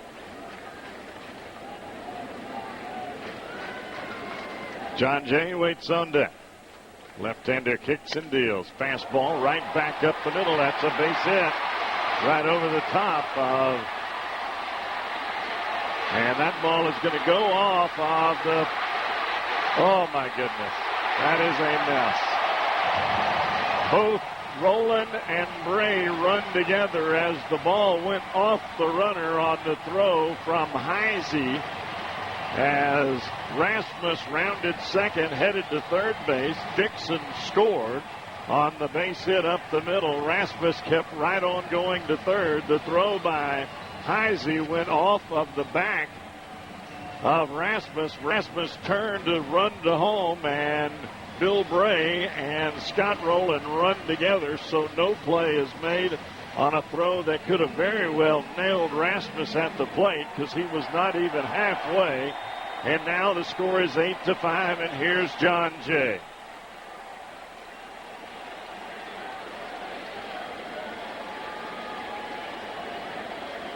Fastball upstairs, 1 ball and no strikes. Well, I'm not sure what Bill Bray was doing watching Scott Rowland coming towards him. The only person that had a play on the ball was Rowland, and that play was at home plate. Pitch. Down and away, 2-0.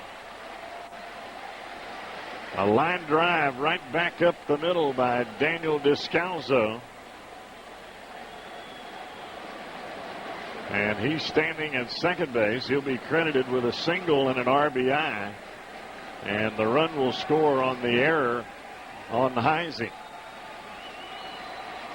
And he gets the error because the ball hit the runner. Breaking ball outside corner, 2-1.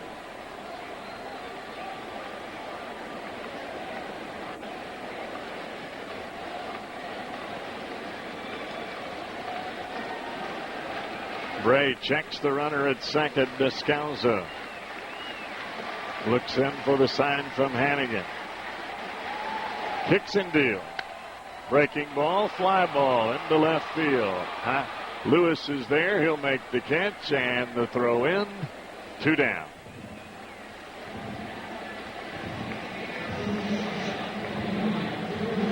So now back to the top of the order, and the right-handed hitting Ryan Theriot comes to the plate.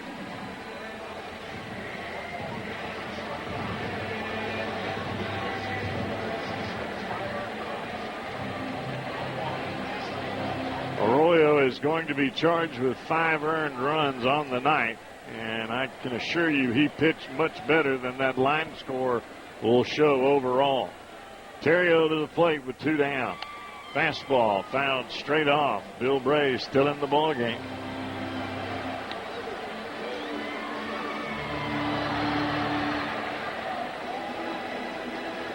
So Bray unable to get the first lefty that he faces as he hits a fastball right back up the box.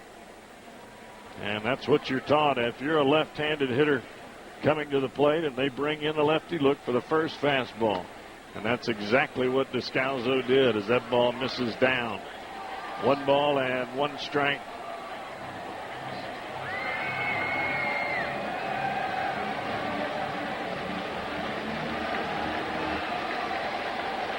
Most times when you're throwing fastballs and you're left-handed to a left-handed hitter at the end of the game, you're going to get hurt. And that's a spin back to second base, not in time.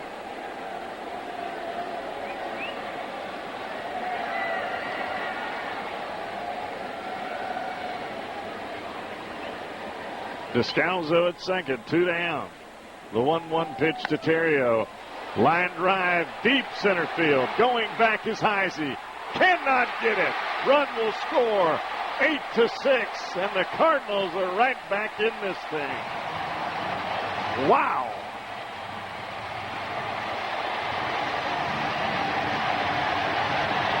Boy, Terrio absolutely hammered that ball.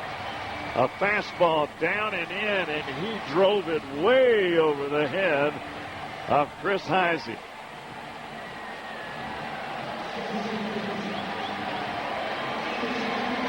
So a double for Terrio. That's his 16th on the year, his 31st RBI, and here's Skip Schumacher.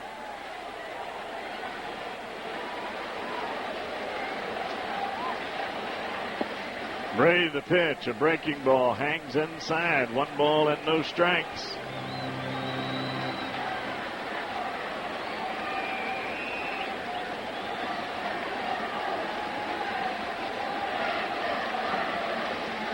Bray sets and deals. Fastball off the plate away. 2-0.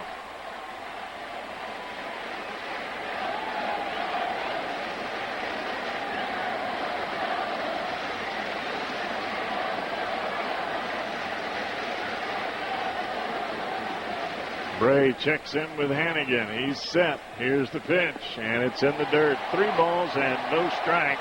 And Bill Bray looks like he is awfully frazzled.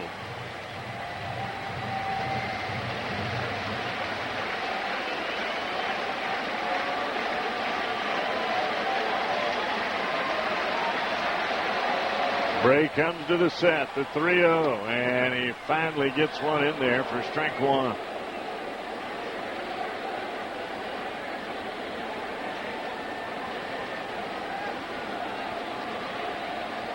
By the way, if I haven't mentioned it, Albert Pujols is standing on deck.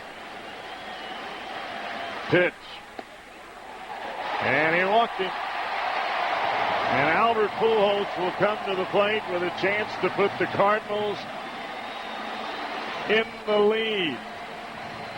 8-6 is the score. Dusty Baker to the mound. Bray's night is done. And the right-hander Andrusic coming on.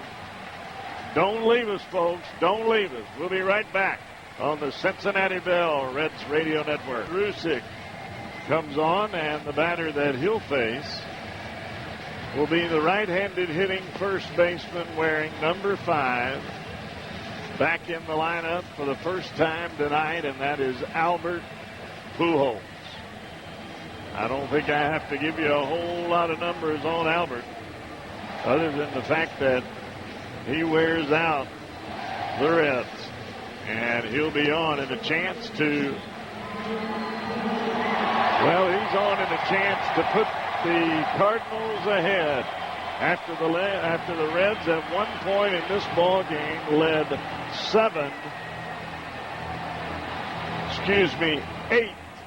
8-0.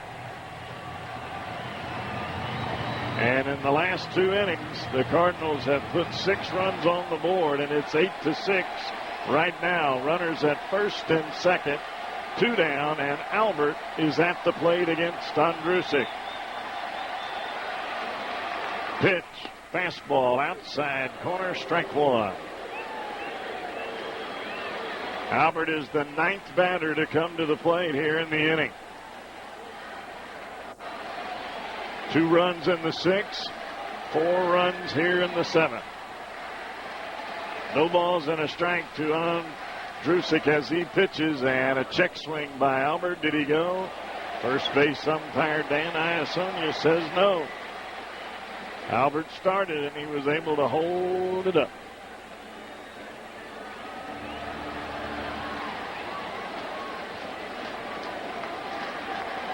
Andrusic on the mound. Checks once, twice. And he's got the sign he wants from Hannigan. Right-hander checks and pitches. Fastball on the ground. Over the head of Rowland. Runner rounding third, heading for home. A base hit and an RBI by Albert Pujols. And it is now 8-7.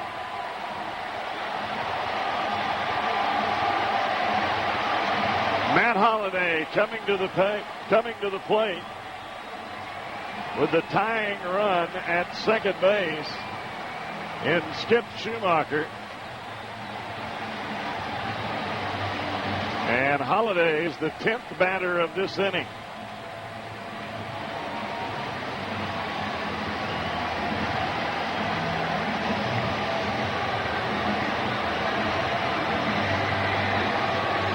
On the mound is Hannigan talking to Andrusic.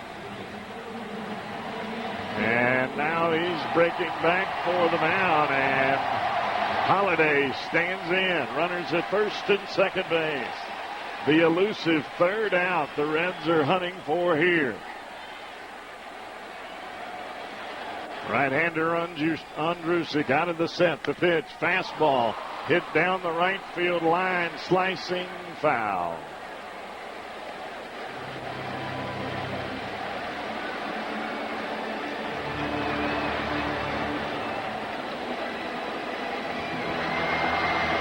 Five runs here in the inning for the Cardinals. And Holliday trying to add to it and put them on top. They have won the first two games of the series, and after an 8-0 lead, who'd have ever thought this was coming? Fastball off the plate away.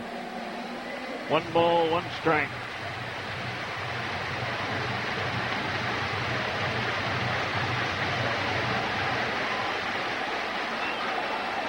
Pujols at first, Schumacher at second. 2 outs in the inning, a 1 ball, 1 strike count. Pitch.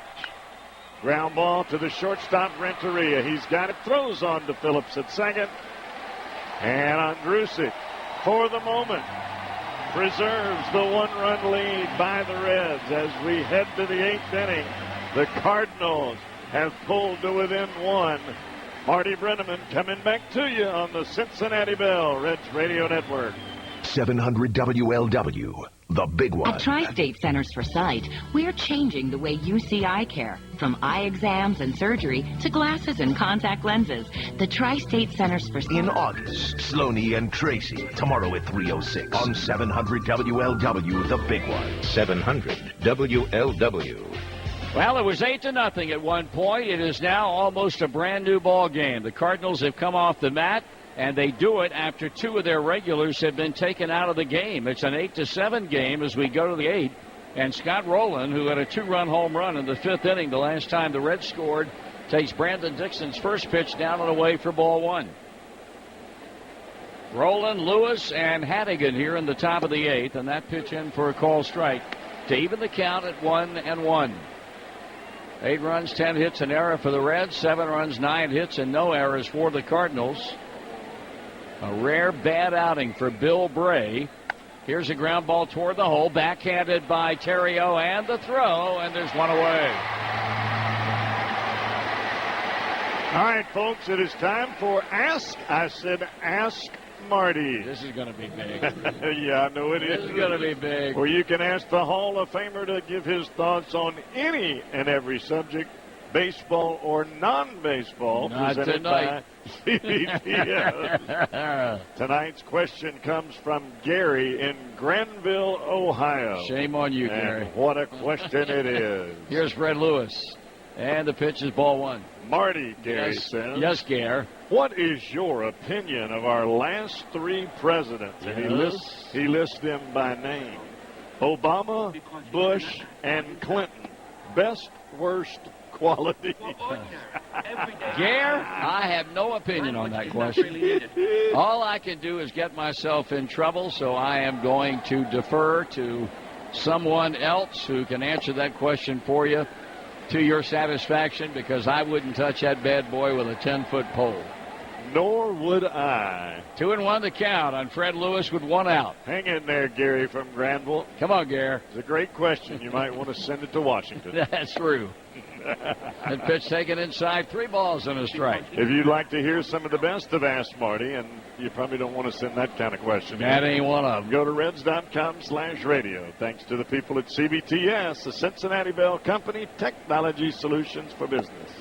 Ball 4, and Lewis aboard with one out. Draws a base on balls. Young Mr. Dixon, who has pitched so well since coming on in relief. He walked Heisey in the 6th inning, gave up a base hit to Votto in the 7th, and now walks Lewis with one out in the 8th inning. But what he has done is kept the Reds off the board. And it would be highly recommended for the Reds to get some more runs. This is another one of those games, and you might say, well, you know, an 8-run lead, that ought to be enough. Well, when you're playing a team like the Cardinals, I don't know that you can ever have enough runs, and Knight's a prime example, but Dusty's talked about games like this before where this ball club just stops scoring, stops hitting, stops scoring. And now they're in a real dogfight to avoid being swept in this series. Even though they're up by a run, the Cardinals clearly now have the momentum. Here's Ryan Hannigan, and the stretch and the pitch to him, and that's taken for a ball low. Cardinals have a right-hander warming up in their bullpen, and Nick Massett is warming in the Cincinnati bullpen. As is Aroldis Chapman. Infield, a double play depth, one out, a runner aboard. Brandon Dixon against the 1-for-3 batting Ryan Hannigan. And the high hold and the turn of the throw over, and I want to tell you, Lewis a little slow to react and taking a hard left turn and getting back to the bag. Jason Mott in the bullpen for the Cardinals. Reds got 5 in the first, 1 in the 4th, and Scott Rowland's 2-run home run in the 5th. And since that time, it has been all St. Louis. 2 in the 6th and 5 in the 7th. Another throw to first and a quick tag and safe again. And Lewis better be careful with that lead he's got over there at first base. For one thing, he's not a base stealer. He's 0 for 4 in that department this season. So getting the kind of lead he's getting right now can be very counterproductive. Brandon Dixon gets that ball over to Albert Pujols in a hurry. Got a pretty good move for a right-hander. Now the stretch, the hold, and the runner going, and the pitch is fouled off, and he got a good jump. But wasted effort on the foul ball by Hannigan. Well, that must have been a hit and run, and that's one of the reasons that Fred Lewis had been out there as much as he was.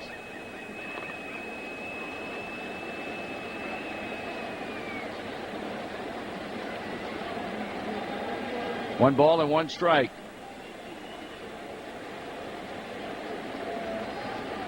Miguel Cairo in the on-deck circle apparently is going to be the man to pinch hit for Logan Andrusik. Dixon dealing, and a breaking ball down and away, covered up by Tony Cruz. 2 balls and 1 strike. When it got 8-0, Tony La Russa took out Yadier Molina, took out Lance Berkman, and with 2 regulars on the bench, this Cardinal ball club has come roaring back. It's been not a good night for the Reds bullpen. Here's a pitch. Nope, a throw on to first again. You notice where Brandon Dixon holds the baseball when he sets. The baseball is almost right at his right ear. So when he takes that step and that spin to first base, it's almost a catcher's throw, a dart throw to first. And it is quick and on the money. Runner going again. Swung on, line drive, right field, base hit. Lewis turns second and comes on into third. And that would be a big run right there if the Reds can get him in. So they try hit and run, not once but twice, and the second time it pays off on a line single off the bat of Ryan Hannigan. You know, Marty, if I had a runner at first base and I knew that I could get a strike thrown to Hannigan, I'd do it every time. He is as good as anybody I've seen hitting that ball the other way. He can handle the bat. Jason Mott is going to come out of the bullpen. Tony not yet at the mound, but 3 more steps will get him there, and the call has already gone down. So Miguel Cairo will be the pinch hitter when we return against hard-throwing right-hander Jason Mott. We'll be back in a moment. Mott is the new pitcher for the St. Louis Cardinals. Mott, the flamethrower out of the bullpen, touches 97, 98, but not a whole lot else to go with it. This will be his 38th ball game. 3-1 on the year, a 2.67 earned run average, 33 2/3 innings, and he struck out 34 in that time. Miguel Cairo, the man to step to the plate Going and in there, pinch hit for Logan Andrusic. 286 batter, 3 home runs, 15 RBIs, and 5 for 18 off the bench. Cardinal infield, a double play depth. And there's a third to first move. Nothing happening with Hannigan. Fred Lewis, the lead runner at third base, 1 out. And the Reds right now clinging rather precariously to a 1-run lead at 8-7.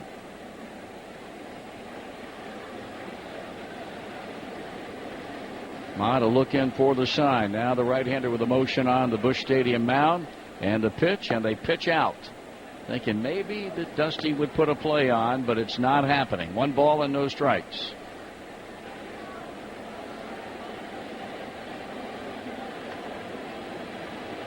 The league batting only .234 off Mott. 4th pitcher of the night for the Cardinals.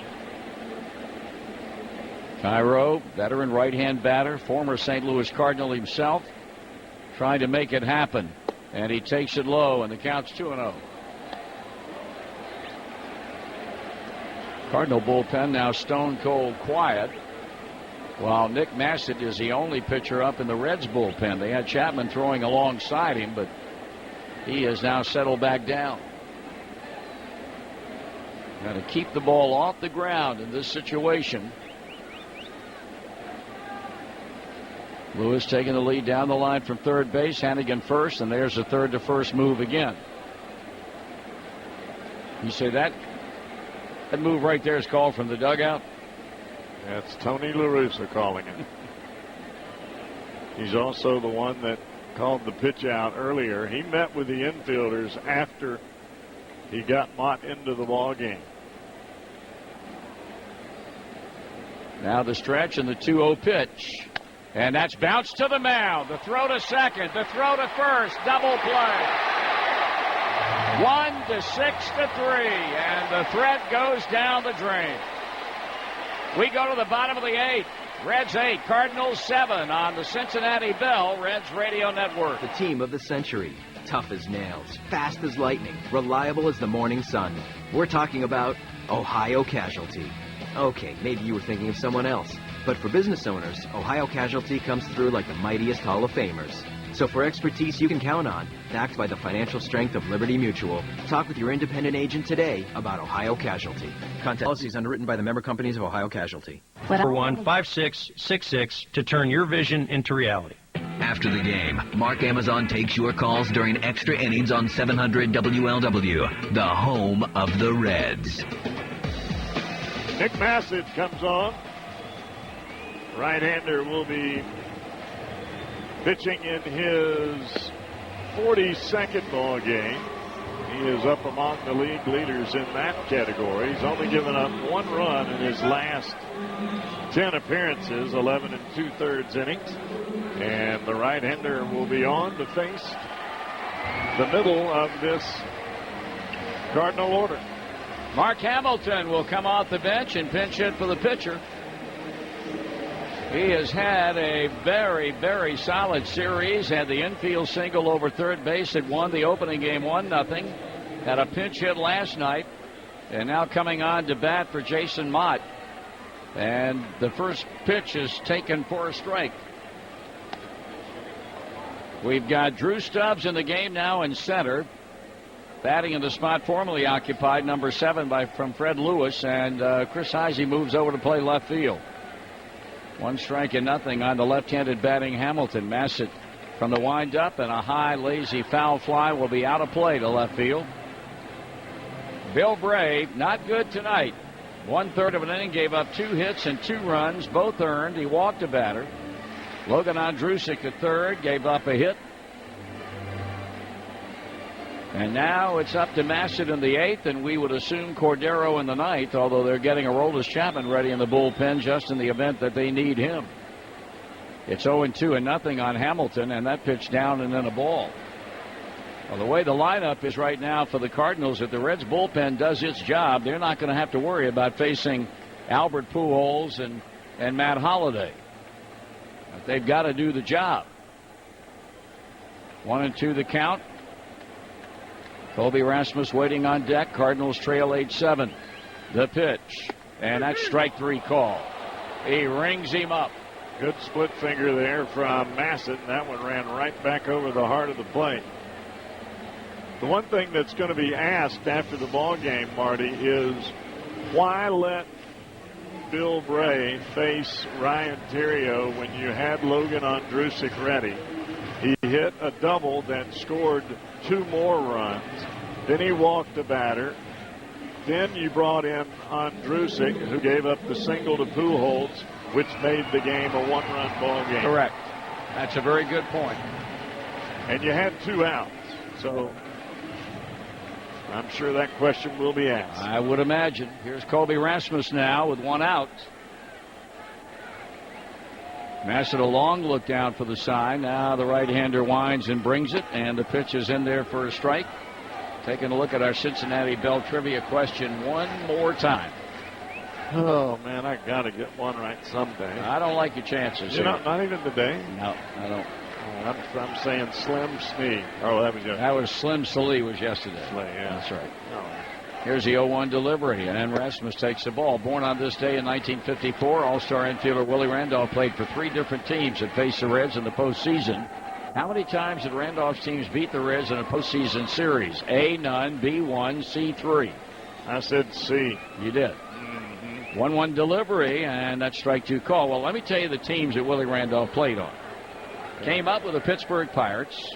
Lost to the Reds in the 1975 League Championship Series. Right. Went to the Yankees. Lost to them in the 1976 World Series. And finished his career with the Oakland A's, who lost to the Reds in the 1990 World Series. So that'd be A then. That would be A. And there's a swing and a miss, and Rasmus is out on strikes. Not only did a team that Willie Randolph was playing for never win a postseason series against the Reds. They never won a game. Randolph's teams never won a postseason game against Cincinnati. He was a rookie on the 75 Pirate Club that was swept by the Reds in the NLCS. And next year played for the Yankees, swept by the Reds in the World Series.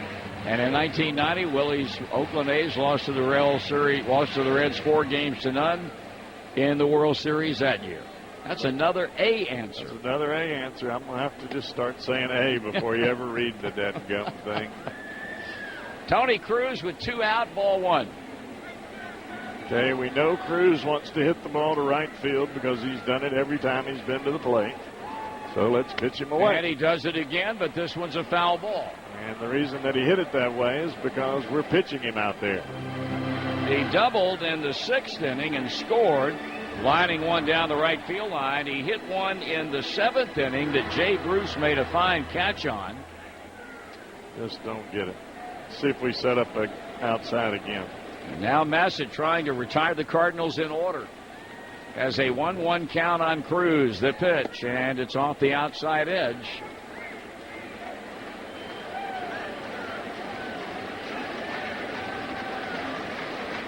Two balls and 1 strike. Reds 8, Cardinals 7. Home 8th inning with 2 down and nothing happening. Massett rocks and deals. Cruz takes ball 3. Everything is away, away, away to this guy. And that's where he wants the ball. Like you said, he hit that rocket to Bruce out there, and then he hit the other one down the right field line for the double. Needing a strike, Massett delivers, and it's foul straight back. On deck, Daniel Descalzo at a 3-2 count. And I understand that you're late in the ball game and you don't want to give any hitter a pitch that's middle end that he can jerk out of the ballpark. But if the guy is looking down and away, then you throw the ball right at his hands. He'll pop it up. Now the payoff pitch. And he walked him. Hey, longtime Reds fans, on July 28th, enjoy a Senior Day special thanks to Tri-State Centers for Sight. All Reds fans 60 and older can purchase a non-premium ticket at half price, plus each ticket includes free admission on July 24th to the Reds Hall of Fame and Museum thanks to Humana. All tickets must be purchased in advance of the game day. For tickets, call 513-REDS, 513-381-REDS, or visit reds.com.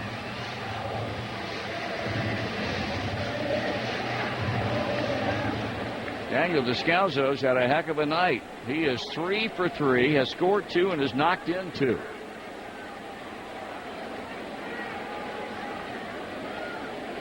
Now the pitch. Swing and a miss. That was cheating for a fastball, getting a fastball, and just trying to get out of the way while you swung because it was about to hit you in your leg.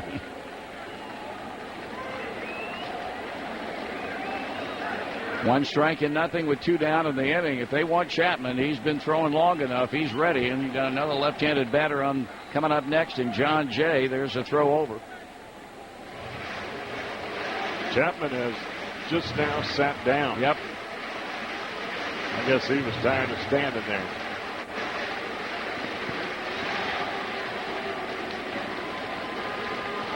Descalzo came into this game batting .244, has added 11 points to his batting average. And he swings and sends one toward Heisey and left. And we go to the top of the ninth. The Reds 8 and the Cardinals 7 on the Cincinnati Bell Reds Radio Network. What makes a car dealership great? How about everything? Like Honda East's exclusive Life Care Plus, a free warranty for the life of your Honda. And Honda East Honda Power Equipment Store with mowers, generators, and more. Extended service hours till 10, 8 to 5 on Saturdays. Plus, Honda East won the Honda President's Award for 2010, awarded only to Honda's top-ranking dealerships. Yeah, we're that good. Our customers expect it at Honda East on Beachmont Avenue at I-275 or visit HondaEastCincy.com, 528-8000. 2011 Faith Day Concert. Bring your family to the game and enjoy America's favorite summer pastime in a family-friendly setting. Stay for a post-game concert by Mercy Me. Reds 2011 Faith Day, presented by Prasco, a Christian-owned and operated company. 700 WLW. Right-hander Mitchell Boggs pitched in last night's game, and he's back for more. 0-2 on the year, a 2.87 earned run average. This will be his 28th ball game. He was saving games earlier this year. He has 3 of those on the year. 31 in the third innings pitched, 31 strikeouts, only 10 walks, only 2 home runs. Top of the batting order for the Reds, Heisey and Renteria and Votto. Follow the Reds with MLB.com at Bat 11 for your iPhone, iPad, Android, or BlackBerry. Get live audio, pitch-by-pitch tracking, video highlights, and more. Text at-bat to 31826 or visit Reds.com for details. Heisey is homered, bounced out to shortstop twice, and walked. Boggs from the windup, bringing it plateward, and a swing and a miss. Good relief work by Brandon Dixon. 2 1/3, 2 hits, no runs, 2 walks, 2 strikeouts. And Jason Mott, of course, came on to throw the double play ball to Cairo to end the 8th inning when it looked like the Reds were going to get a run in. Swing and a miss, 0-2. Dixon got his first major league hit tonight as well. Sure did. Quickly, 2 strikes and nothing on Heisey. And strike 3 call. Wow, that was a little off the plate. Looked like it. He asks or says something to plate umpire Buckner and then turns and walks back to the dugout. You might as well not even ask C.B. Buckner. I'm not sure he knew where that was. Francisco Cordero getting ready in the Reds bullpen as Renteria stands in. He's 1 for 4 with a run scored.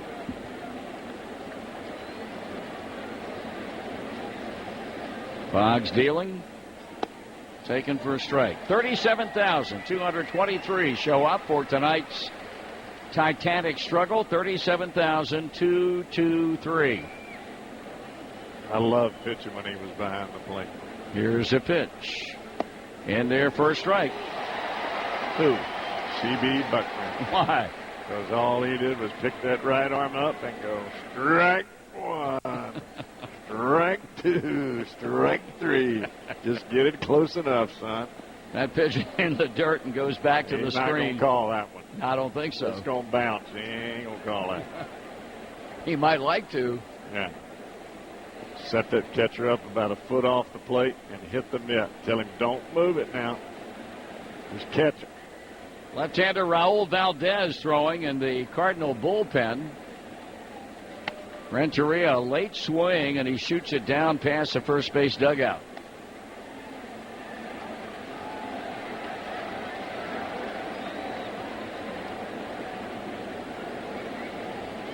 One down, top of the ninth.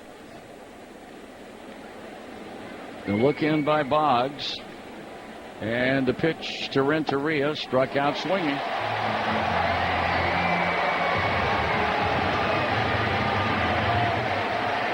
Cordero getting ready in a hurry down in the Reds pen. He will be the pitcher coming on to try to close this baby out. And now it'll be Joey Votto, who has had a base hit in 3 times with a walk and a run scored. Had his league-leading 63rd base on balls back in that 5-run first inning. He shoots it up the middle, and that's a base hit. That's how you hit with CB. If it's close, pack it. So Votto's had 5 hits in the series. Had 3 in the opener when the Reds lost 1-0, and has had 2 hits tonight. And now Brandon Phillips back in the cleanup spot has certainly been a factor. A 2-run triple in the first. He later scored and then singled in the 5th, stole a bag, and came in to score. .294 batting average, 8 home runs, 47 RBIs. That single by Votto, the 12th hit the Reds have had. Cardinals have had 9. And the pitch. Ball 1.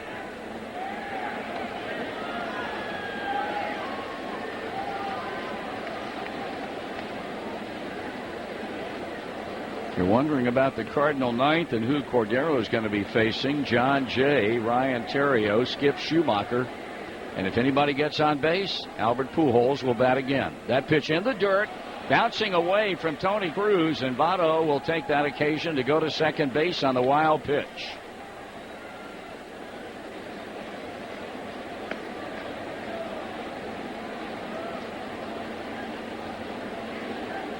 Well, the one benefit that you have if you're Cordero, if you do get in trouble in the ninth with Pujols and Holiday coming to the plate, you know you're going to get a pinch hitter after Holiday. That is going to be a fact. You don't have a chance to face Berkman in that spot because he was taken out earlier in the ballgame. Well, now Brandon bearing down a bit more maybe with a chance to drive in a big run. Oh, huge run. Count of 2 balls and no strikes on him with Votto now at second, and the pitch is high and tight. Waiting on deck, Jay Bruce.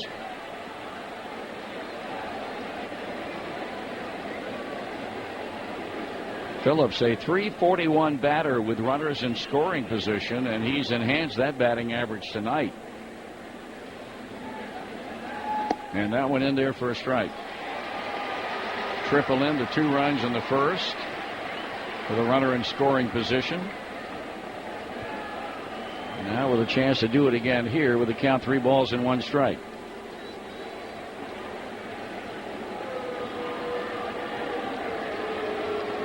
Boggs studies, Boggs stretches, and he pitches, and Phillips swings and hits it in the air, deep right center field. 2 of them chasing, and the ball is going to be caught by Colby Rasmus right in front of the Cardinal bullpen. After a long run, he was able to track it down, and now it's up to Francisco Cordero as we head to the bottom of the ninth with the Reds up 8-7 on the Cincinnati Bell Reds radio network. I'm in the I need cordless cutting shears to finish this vent work business. At Granger, we know what business you're in. I'm in the if you can help my business, then you'll get my business. The business of getting things done. That's why we offer over 900,000 products and the support you need to get your job done right. It's closing time for the Reds. Let's pause for station ID here on the Reds Radio Network. jurors in the Casey Anthony trial now talking to ABC News. The former Butler County Elections Director pleads not guilty and counting down to the big race at the Kentucky Speedway. In-depth team coverage after the game on the home of the Reds, 700 WLW Cincinnati. Francisco Cordero, the right-hander, is on. He's given up 1 run in his last 13 appearances, spanning 13 innings.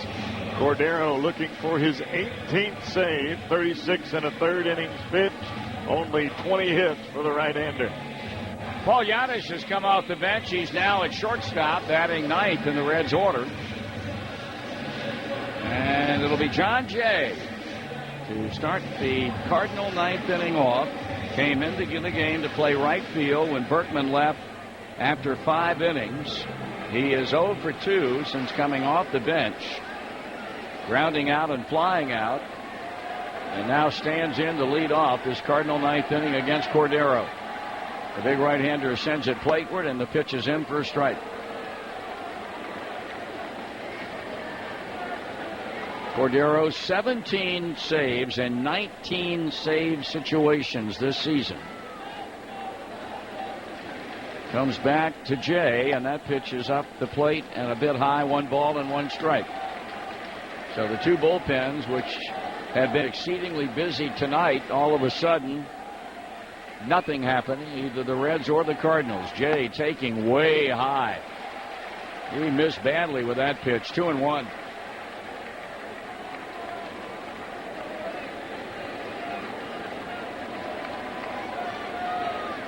This young man here has done a heck of a job for this Cardinal ball club.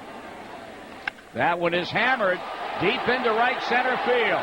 That baby is going to be out of here, and this game is tied up. John Jay lines one into the seats in right center field. And the Cardinals have come all the way back from an 8-0 deficit to tie the game up in the ninth inning.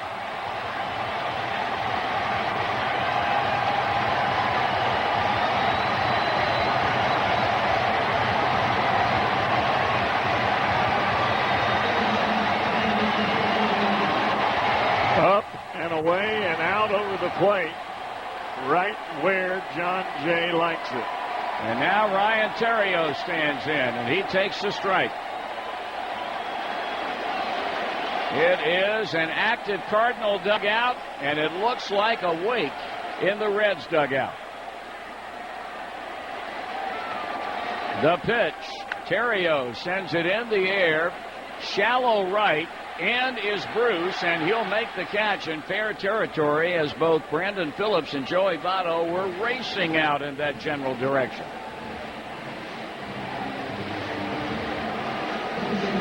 Now it'll be Skip Schumacher.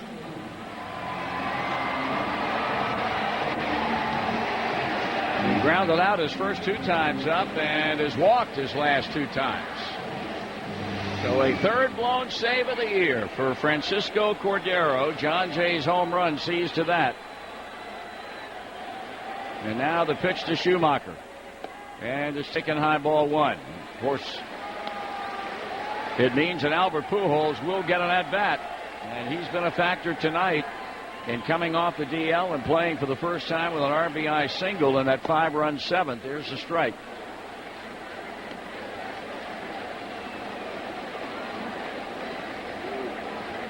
One ball, 1 strike, 1 out in a tie game in the ninth.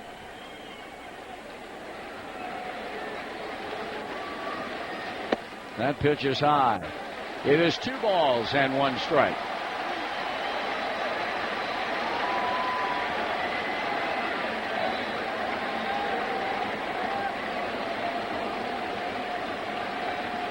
The check in the pitch.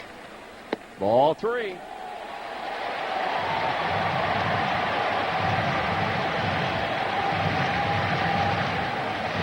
So 3-1 with number 5 waiting in the on-deck circle. Needing a strike, the kick and the pitch, and he walked him. Here comes Pujols.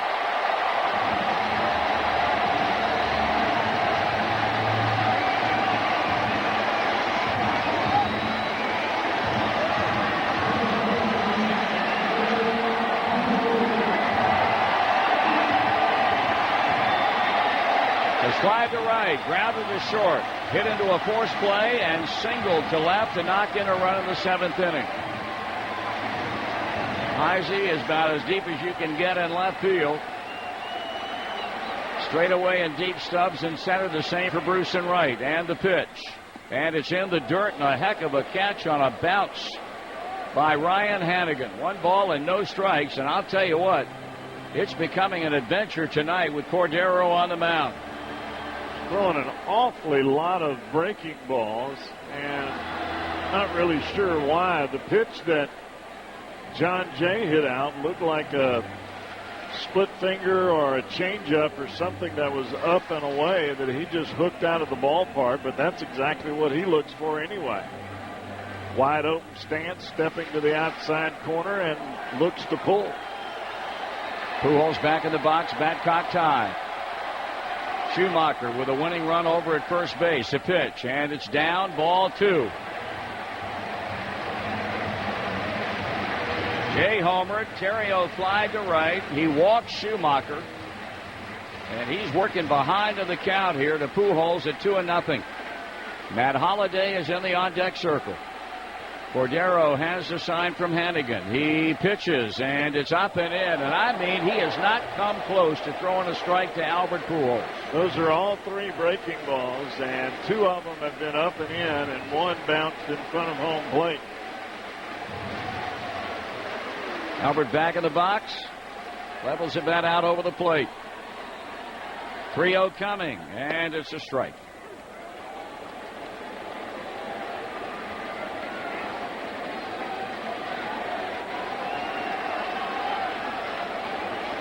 Schumacher bouncing off the bag against a holding Joey Votto. Defense straight up. Now the 3-1 on the way, and it's a swing and a ground ball to third. Rowland will go to second. Phillips will throw to first. That's a double play, and we go to the 10th inning. The Cardinals have come all the way back after trailing 8-0. They tie it in the 9th on a John Jay home run.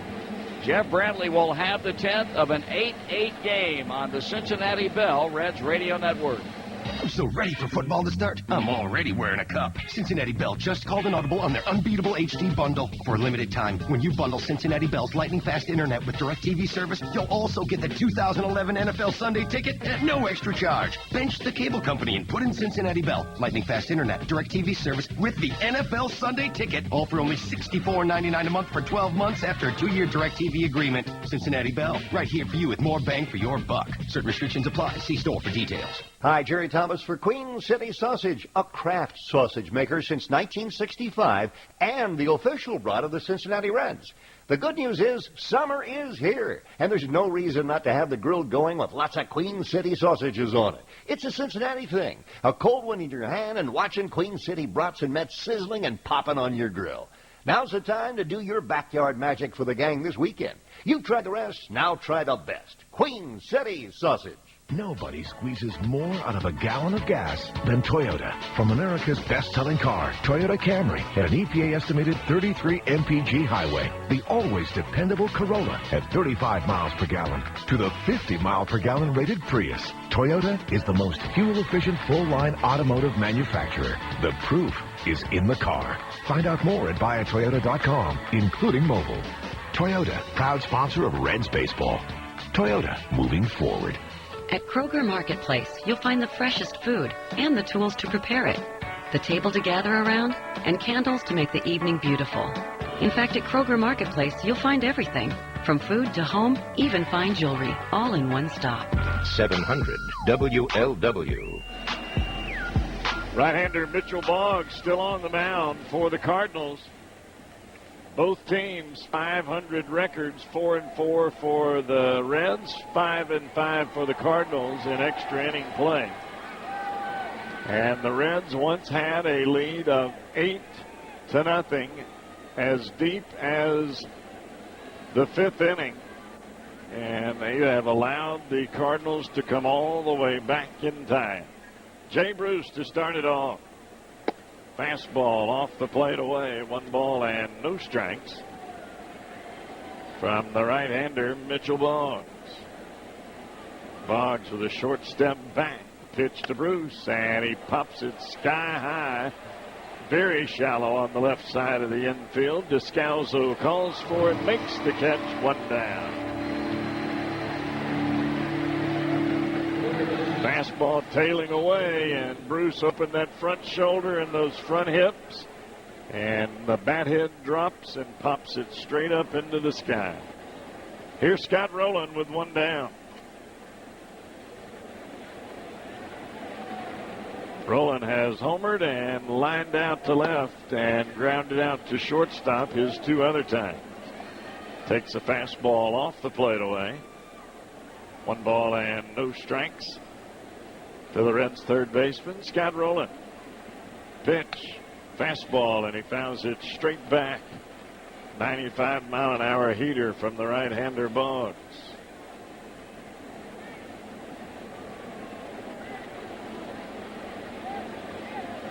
Boggs no real stranger to pitching at the end of the ball game. Breaking ball on the ground, 1 hopper. Descalzo has it, throws to first. Nice play by the third baseman. Got it on 1 hop as he was headed towards left field. Rowland caught it off the end of the bat. Descalzo with a nice play, 2 down.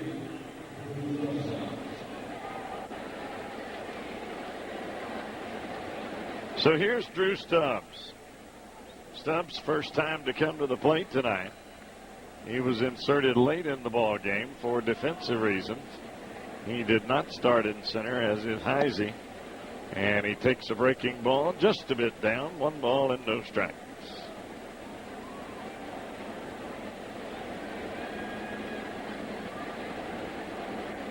Stubbs standing in, bat overhead. Boggs looking for the sign. Fastball hit up the middle. Schumacher has it, fires quickly to first, and they got him. So 3 up, 3 down for Mitchell Boggs. He makes it look easy. And in 2/3, he has posted a .89 earned run average in 13 relief outings, spanning just about the same amount of time, 20 1/3 innings, where he's only given up 2 runs. So Big Sam is on, and LeCure will be charged with the task of holding the Cardinals right where they're at until the Reds can put something on the board.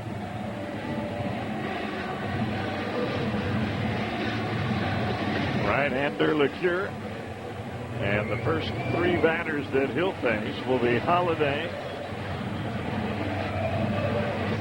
and looks like David Freese has moved out into the on-deck circle. He may be the pinch hitter in the pitcher's spot. And then Colby Rasmus, the left-hander, hitting center fielder. So Holiday will be the first one up, and he has posed the most danger of anybody in this lineup tonight. The home run back in the 7th inning really put things in a world of hurt for the Redlegs. The pitch, fastball, swing and a miss, up and away. A good hard fastball by Sam LeCure. And Holiday a day late and short on that one.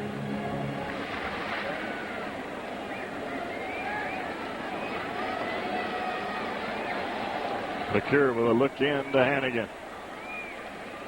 Right-hander pitching out of the stretch. The pitch, fastball, fouled off at home plate, and quickly LeCure ahead in the count. No balls and 2 strikes. Boy, this really looked like an energetic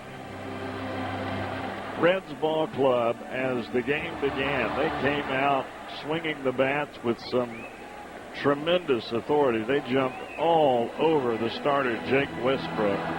5 runs in the first inning, 2 home runs in the first. Got a couple of home runs later in the ball game by Lewis and Rowland, and they were rolling as they were up 8-0. Swing and a miss, strike 3, and Sam LeCure throws Holiday 3 straight fastballs and strikes him out swinging.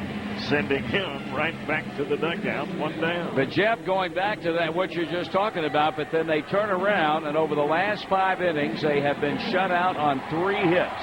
And we have seen that far, far too many times this season.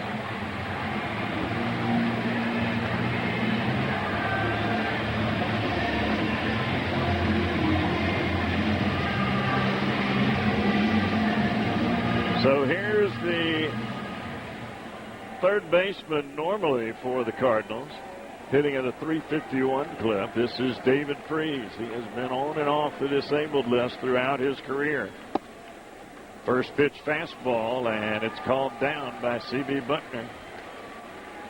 Like a pretty good pitch. Tony La Russa has 1 bat left on that bench now. Nick Punto. The Reds have 2, and Ramon Hernandez and Johnny Gomes. Long look in by the right-hander LeCure. He comes to the set. He kicks and deals. Fastball hit on the ground to the left side. Rollins got it. Fires to first. 2 down.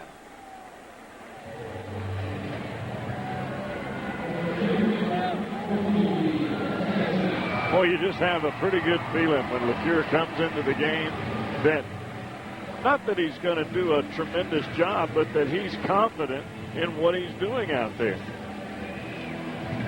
You look over in the first base dugout, every single Cardinal standing on the railing waiting to see what they're going to do. On the Red side, nobody. Not a whole lot of life in that Reds dugout. It's unbelievable. Now there's everybody standing up in the Cardinals dugout and not anybody in the Reds. Fastball outside corner, strike 1.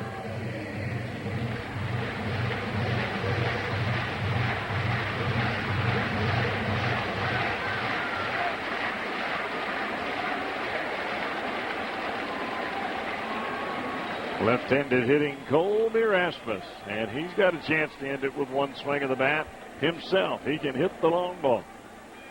No balls and a strike. Right-hander deals. Fastball off the plate away. 1 ball and 1 strike.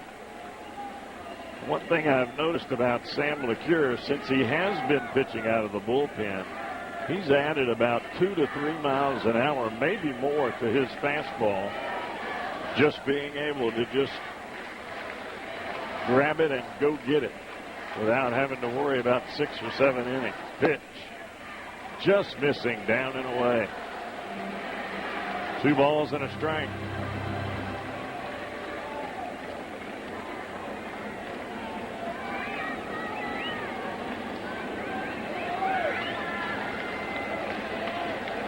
LeCure with a deep breath on the mound.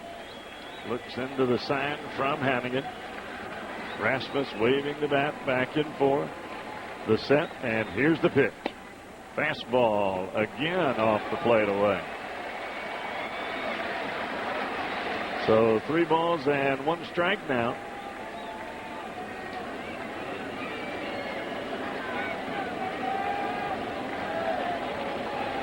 And Rasmus dead-eye looking out to the mound, and same for LeCure checking the sign here. They're going to go away again. Pitch. Fastball, swing and a miss, threw it right by him. Fastball down and away, old-fashioned hardball. And Sam LeCure comes up ahead on that one. 3-2 count. 2 down here. And we're in the bottom of the 10th inning. Reds 8, Cardinals 8. And this is the 3rd game of a 3-game series. Cardinals trying to sweep it all. Reds trying to stay alive. Pitch. Swing and a miss, and he struck him out. Boy, that is Sam LeCure to a T right there. Punches out Holiday, punches out Rasmus. 3 up, 3 down. Reds coming to the plate. They need a run here on the Cincinnati Bell Reds Radio Network. Hi, this is Jim Kelch. If you've been to Frisch's Big Boy lately, you've probably noticed a lot of great new items on the menu, including their new awesome burgers. 3 burgers without beef, turkey, portobello. At Kroger Marketplace, you'll find the freshest food and the tools to prepare it, the table to gather around, and candles to make the evening beautiful. In fact, at Kroger Marketplace, you'll find everything, from food to home, even fine jewelry, all in one stop. News Radio 700 WLW. New pitcher on the mound for the Cardinals is indeed their closer, Fernando Salas.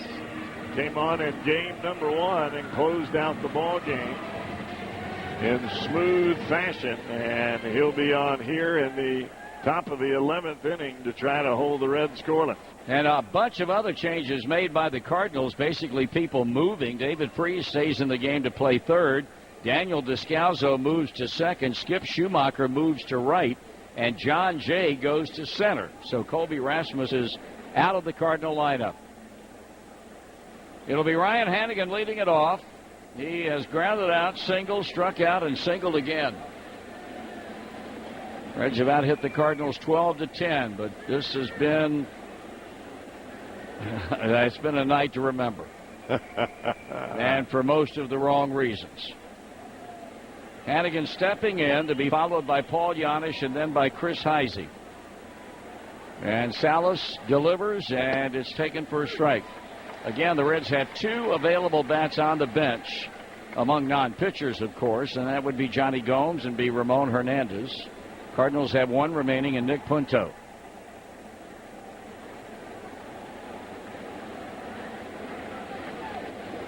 Hannigan waiting on the 1-strike pitch, and that one taken for a ball.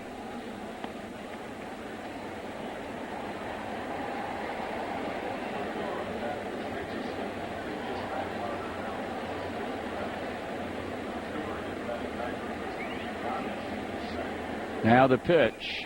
There's a swing and a miss. They gave us an incorrect batting order earlier. So Janisch is not batting ninth. Rather, the pitcher, in this case Sam LeCure, is. And Janisch is batting where?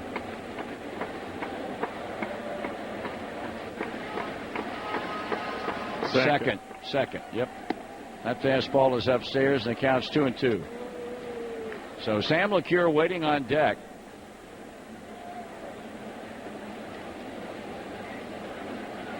And a 2-ball, 2-strike count on Ryan Hannigan. Salas stretches on the mound and brings it to the plate, and that one is popped in the air, and it'll be caught by the shortstop. So 1 gone, and Johnny Gomes is going to come off the bench and pinch hit for Sam LeCure.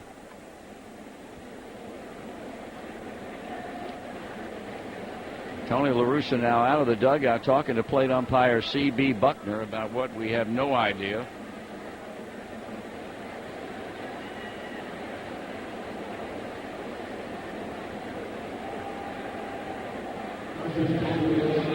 Whatever it was, it's over with. And so Johnny Gomes will come to the plate to pinch hit for Sam LeCure.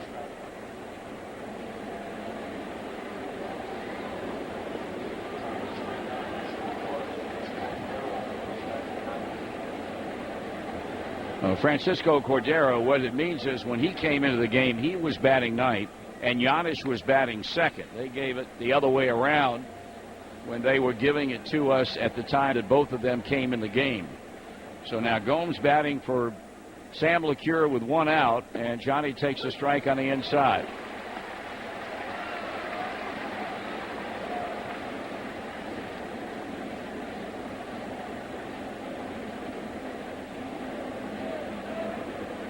We've seen Westbrook and Miller and Dixon and Mott and Boggs and now Salas for the Cardinals. That pitch way upstairs the ball. The Reds have had Arroyo and Bray and Andrusic and Massett and Cordero and Sam LeCure. And the Cardinal bullpen has clearly won this battle tonight up to this point. Been a very disappointing outing by the Reds bullpen in general, with a couple of exceptions. Swing and a miss. Nick Massett very good. Sam LeCure very good, but not so much from Bill Bray and Logan Andrusic. And, of course, Cordero gave up the home run to John Jay in the bottom of the ninth to tie the game up. 1 ball and 2 strikes on Gomes. .218 batter, 11 home runs, and 31 RBIs. The pitch. And strike 3 is called. I mean, this offense has gone absolutely south. At the end of 5 innings, they had 8 runs on a total of 9 hits. And from the 6th inning on, they have been shut out on 3 hits. So now Chris Heisey, who led the game off by hitting the first pitch into the bullpen and left center for a home run. He's 1 for 4.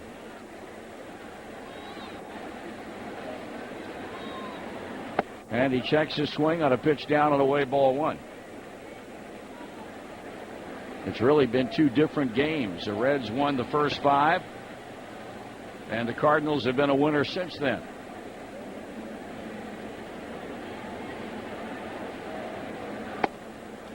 Two balls and no strikes. Giannis waiting on deck.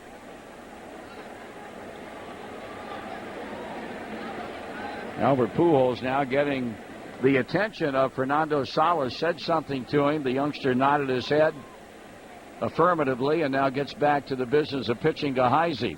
Chris fouls it back.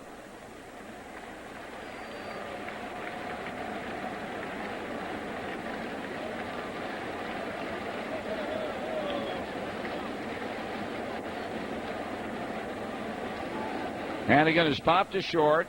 Gomes, the pinch hitter, is struck out looking. 2 balls and 1 strike on Chris Heisey. And he swings and misses.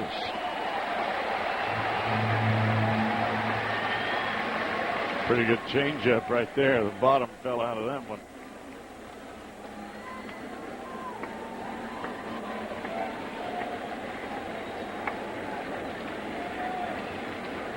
A count of 2 balls and 2 strikes. And a foul ball. About a 3/4 swing just to make contact, and Heisey able to accomplish that. The Brewers have won. The Pirates have lost. And the Reds and the Cardinals are in the 11th inning, tied up at 8-8.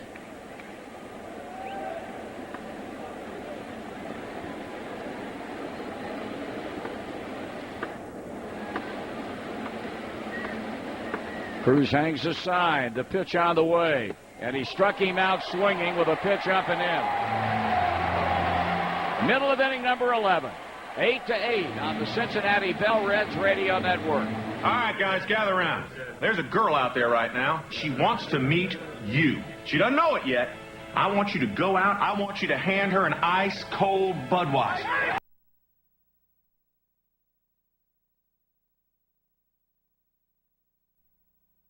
Book your trip and save at CincinnatiUSA.com. This is your boy, Brandon Fisk, and you're listening to 700 WLW, the home of the Cincinnati Reds. Bottom of the Cardinal order coming to the plate, and the new pitcher for the Reds will be Jose Arredondo. Arredondo, 0-3 on the year with a 3.32 earned run average. This will be his 24th ball game. 21 2/3 innings. He struck out 19. Opponents a mere 221 against him. But the 15 walks in the 20 innings, that's where he's had the difficulty. He really has, and it's imperative that he get this guy, Tony Cruz, out to lead off the inning. And the first pitch to him is a fastball for a strike. Cruz came on in the 6th inning. He is doubled. He's fly to right. He's drawn a base on balls. He replaced Yadier Molina behind the plate at a time in which the Cardinals were trailing 8-0. That pitch is in for strike 2. Those 2 pitches there are the first time tonight that C.B. Buckner has called a pitch anywhere near that part of the strike zone up there. So Arredondo in the driver's seat against young Cruz. No balls and 2 strikes from the stretch, and in with a pitch, and he bounces that one up there. Daniel Descalzo, John Jay. Called that one a ball. 7, 8, and 9 batters here in the bottom of the 11th inning.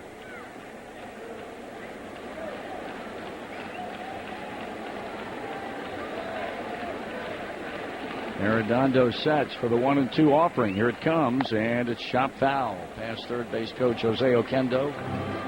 So with the appearance of Arredondo, Dusty Baker's used every one of his relief pitchers. They are all done.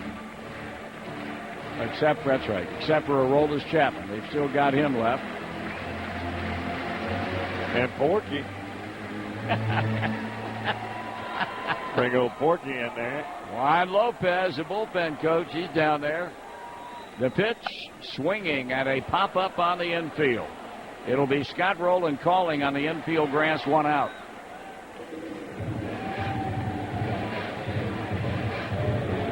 Now Descalzo, who's 3 for 4. They finally got him out in the 8th inning on a routine fly ball to left field.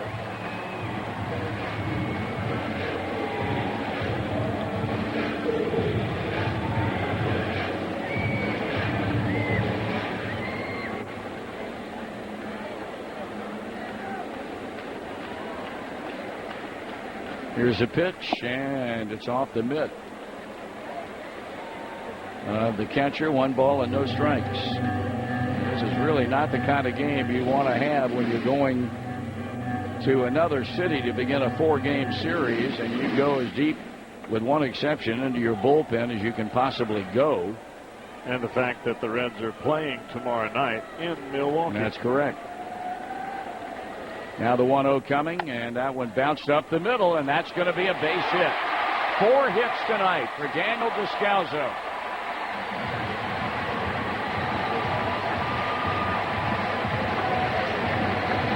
And now John Jay, who tied this game up with a home run to right center in the 9th inning. Talk about a guy who wears out Cincinnati pitching, and this guy here does every bit of that. Well, part of it is the fact that he has an open stance, and for most people, you think, well, I've got an open stance. You want to pitch him away? No. You better pitch him in. And the Reds have been pitching him away, and he's just been feasting. He takes the first pitch for a strike. Clubbed his 7th home run of the season in the 9th inning. Came into the game in the 6th. He is 1 for 3, but boy, what a big 9th inning hit that was. We are tied at 8 apiece. Playing baseball in the 11th inning in St. Louis. Jay checking, and the pitch is in the dirt. It's a ball, a strike.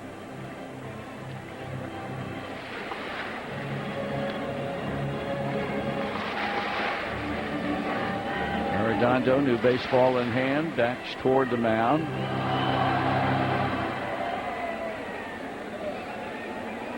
Steps on, looks in. Descalzo edging off the bag at first base. 2 steals this season in 3 attempts. There's a throw over, and he's back.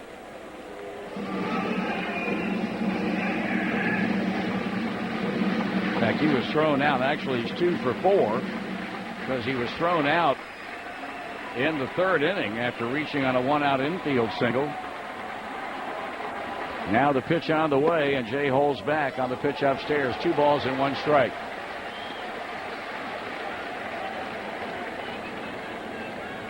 The question, and maybe you can help me on this, why would you bring LeCure in when you did? And that takes care of your long man. I think that Sam could only pitch 1 inning. Okay. I think that was all he had. Yeah. 2 balls, 1 strike to count. The kick and the pitch, and a swing, and a little pop-up out in shallow right. Going out is Phillips. Can he get it? He can. He made an outstanding play. He raced out with his back to the plate, and I mean perfectly. Played that ball over his shoulder to take one away from John Jay for the 2nd out of the inning. Best I've ever seen. I don't know how he does it. I really don't, Mark. Got no argument from me. Now it'll be Ryan Theriot, who's knocked in 2 runs in that leadoff spot. A ground out, got a run home in the 6th inning, and then doubled in the 7th. And you notice where that pitch was? Right on his hands. He couldn't get the bat around. He was so late, it was ridiculous. Now the stretch in the pitch, and it's just a little bit low. 1 ball and no strikes.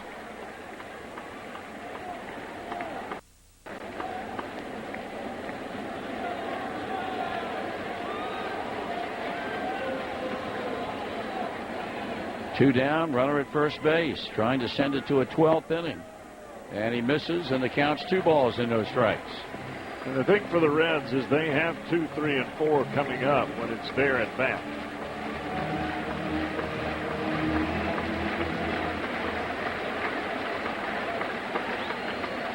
But you got to get there first. That's correct. He needs a strike here in the worst sort of way. And this one is pulled foul past third.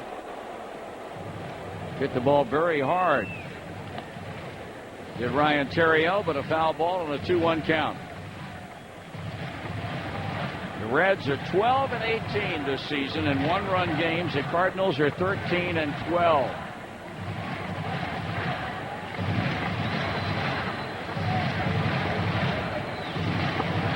Arredondo with a 2-ball, 1-strike count. Scott Rowland guarding the line at third base. Joey Votto on the other side of the infield trying to keep Descalzo close at first. Here's a pitch. And a swing and a miss. Good pitch. 2-2.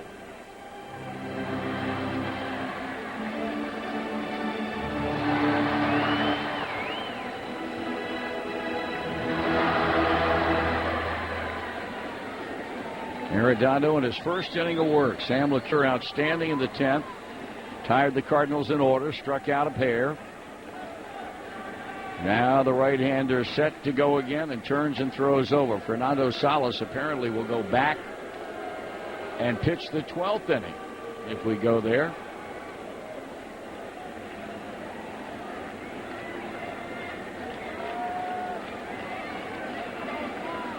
The right-hander sights a sign. The 2-2 pitch, and he fouls it off.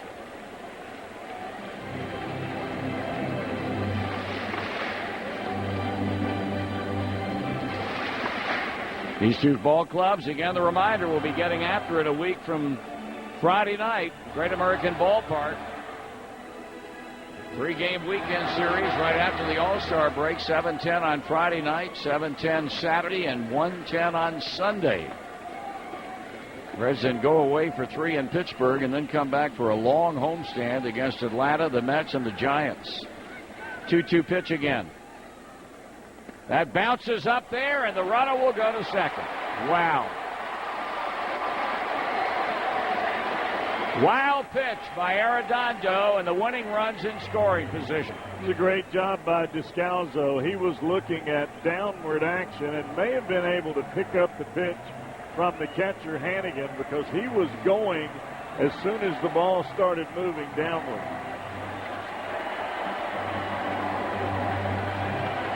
Well, the plot begins to thicken a bit now. He's bounced a couple of pitches since he came on to begin the inning, and that one puts the Cardinals within a base hit now, winning the game. Arredondo calls timeout. He wants to visit with Ryan Hannigan. Well, the big issue that you have right here is you can't let Terrio think, well, I'm not going to bounce another one, and I'm just going to throw a fastball up there, because this kid can hit a fastball. Well, the meeting is over with. Hannigan back behind the plate. And Arredondo coming with a 3-2 pitch. Here it is, and it's a swing and a miss. He struck him out, and we will play on. At the end of 11, the Reds 8, the Cardinals likewise on the Cincinnati Bell Reds Radio Network. At Tri-State Centers for Sight, we're changing the way you see eye care. From eye exams and surgery to glasses and contact lenses, the Tri-State Centers for Sight offers a full spectrum of eye care services through our network of 20 board-certified doctors. And best of all, we feature 15 locations around Cincinnati, including Covington, Hillsborough, and Springdale. The Reds Radio Tri-State Centers for Sight Doctor of the Day is Michael Halpin. Visit Dr. Halpin at tristatesight.com. Nobody squeezes more out of a gallon of gas than Toyota. From America's best-selling car, Toyota Camry, at an EPA-estimated 33 mpg highway, the always dependable Corolla at 35 miles per gallon, to the 50 mile per gallon rated Prius. Toyota is the most fuel-efficient full-line automotive manufacturer. The proof is in the car. Find out more at buyatoyota.com, including mobile. Toyota, proud sponsor of Reds baseball. Toyota, moving forward. Montgomery Inn has done it again. For 10 years running, Montgomery Inn has been voted best overall restaurant. City Beat's Best of Cincinnati issue also picked Montgomery Inn for best barbecue and best waterfront dining. This year, Montgomery Inn is celebrating their 60-year anniversary. The Montgomery Inn family appreciates your votes and wants to thank you for enjoying their world-famous ribs for the last 60 years. So come on, be part of the Inn crowd, the Montgomery Inn crowd. In Montgomery, the Boathouse, Fort Mitchell, and Dublin. Sunday, July 31st is the Reds 2011 Faith Day Concert. Bring your family to the game and enjoy America's favorite summer pastime in a family-friendly setting. Stay for a post-game concert by Mercy Me. Reds 2011 Faith Day, presented by Prasco, a Christian-owned and operated company. 700 WLW. Fernando Salas back on for his second inning of work. He did have a 2-inning save earlier this year on June 7th. When he pitched a couple innings against the Astros, so he's no stranger to pitching a couple of innings. And the first batter that he'll face is Paul Yanish. It'll be Yanish, Votto, and then Phillips. Right-hander kicks and deals. Fastball down low. 1 ball and no strikes. Folks, we're in the top of the 12th inning here in St. Louis, tied at 8. Reds scored 8 early, and the Cardinals came right back and put 8 on the board late. A fly ball, shallow infield, right to the second baseman. Yanish is out.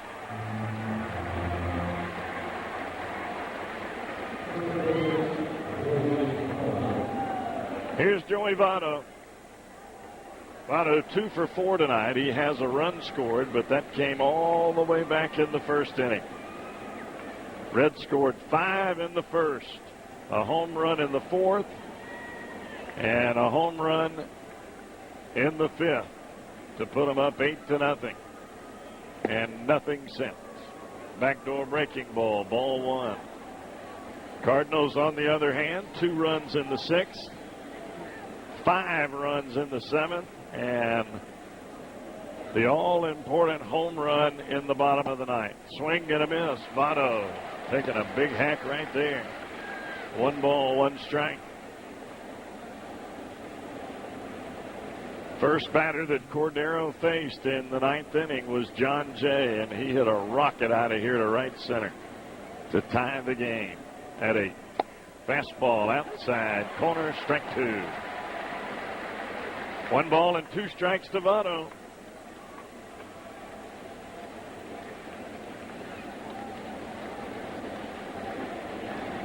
Votto back in there. Salas ready to go. Here's the pitch. Fastball upstairs, and he lays off of it. 2-2 now to the Reds' first baseman. Brandon Phillips waits on deck. Reds trying to avoid a Cardinal sweep. Pitch. Swing and a miss. Strike 3. Got him with a split finger. Down and away. And Votto back to the dugout. 2 down.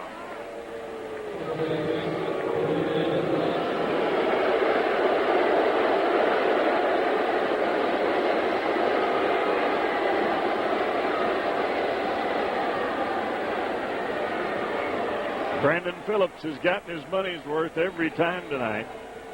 His last time up, he almost went opposite field, home run into the bullpen of the Cardinals with a runner aboard, and Colby Rasmus ran it down. First pitch to Phillips, swing and a miss, and a good breaking ball down and away.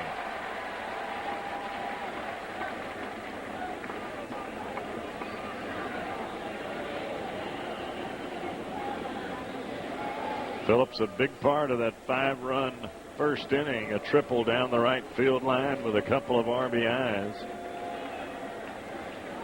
Pitch, ground ball on the infield. He's got to hurry. Freeze has it, the throw to first, and a nice pick by Albert Pujols. And Phillips is retired. Good job by Fernando Salas in his second inning of work. 3 up, 3 down. He retires the Reds. We head to the bottom of 12 here in St. Louis. on the Cincinnati Plays August 13th through the 21st. Buy your tickets now online at westernsouthern.open.com. I'll see you in Cincinnati, where you can watch all the best all at once. Hi, this is Jay Bruce. Remember, there's just one place to hear the Reds, 700 WLW, the home of the Cincinnati Reds. Jose Arredondo, right-hander, stays in the ball game. This will be his second inning of work, and the first time that we've seen Arredondo do that in a while. He'll face Schumacher, Pujols, and Holiday, so he's got his work cut out for him here in the bottom of the 12th inning.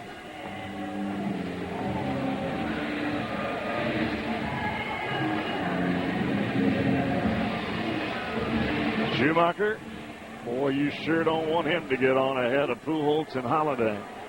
And he'll be the leadoff batter here against Arredondo. Fastball up and away, 1 ball and no strikes.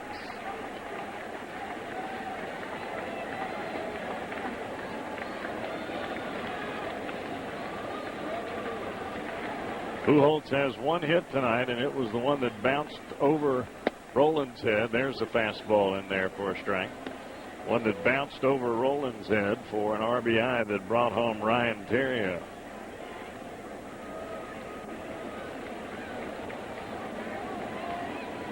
One ball and 1 strike. Bottom of the 12th inning in St. Louis. Pitch. Fly ball, shallow infield. Phillips back, glove up, got it. 1 down.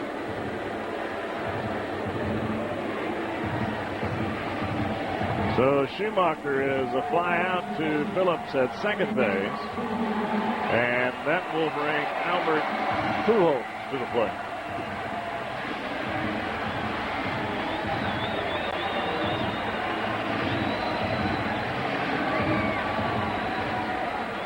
Pujols last time up grounded into a double play. And he'll face Arredondo here. Fastball, line drive into right center field. Jay Bruce there makes the catch, 2 down. Nice running catch by Jay Bruce. Boy, he gets some kind of jump out there. First pitch swinging by Pujols. And Bruce was there by the time the ball started to come down. 2 outs in the inning, and here's Holiday. Holiday struck out his last time up on 3 consecutive fastballs up in the strike zone by Sam LeCure.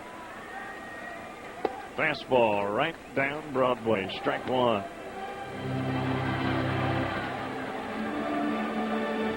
Holiday, one of those types of hitters, he just likes the ball down in the strike zone.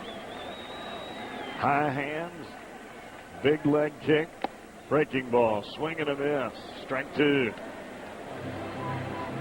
And anything that is down, he just drops the hands to it and drives it a long way, as we have seen here in the last 2 ball games, where he's had 3 home runs in 2 nights. Sitting on an 0-2 count right now, Arredondo kicks and deals. Bounces that one off the arm of Ryan Hannigan, and boy, that had to hurt. You could hear that all the way up here.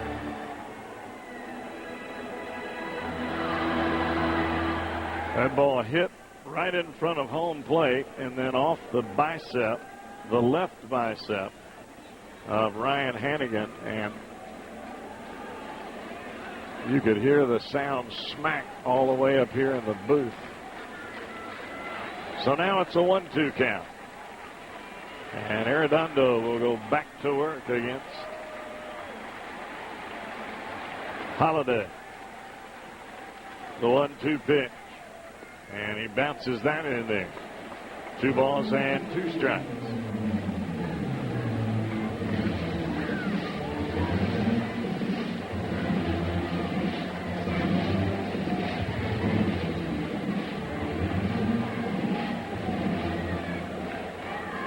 Two and 2 to Matt Holliday. 2 down in the inning. And Arredondo trying to get that all elusive 3rd out. Here he comes.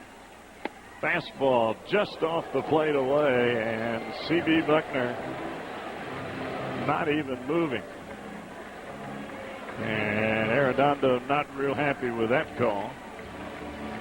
But it looked to be a bit outside. 3 balls and 2 strikes. And we'll see what Arredondo does here. Right-hander kicks and deals. And it's lined into center field. A base hit by Holliday, and quickly over to retrieve it is Drew Stubbs, and the inning stays alive for the Cardinals.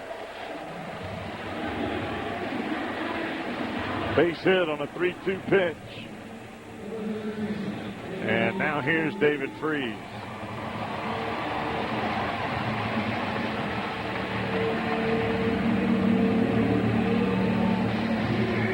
Yeah, they must not have been watching when Sam LeCure was facing Holliday, because after you get ahead 0-2, LeCure threw him 2 fastballs up here that he swung right through. They never went there once they got 2 strikes. They just kept bouncing it. Here's Freese. Fastball outside, ball 1.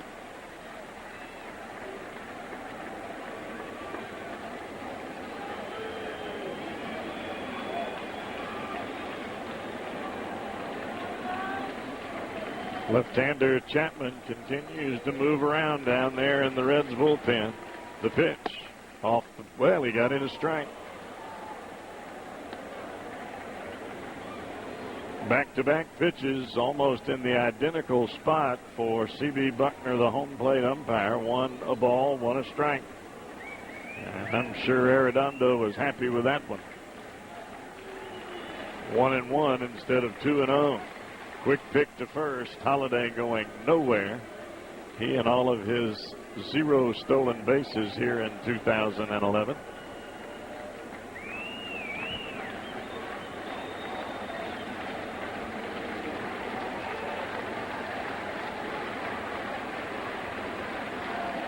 Arredondo to the set. And he's going to pick again to first base.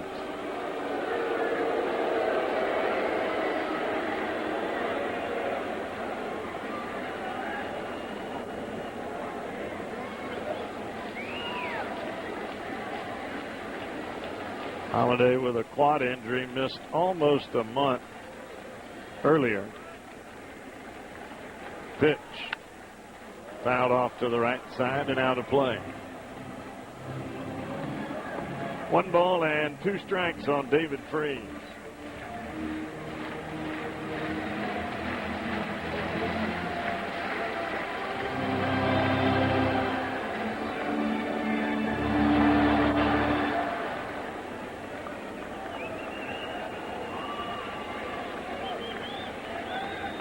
Long look in by Arredondo. And he'll come set at the bell. And another pick to first base, not in time.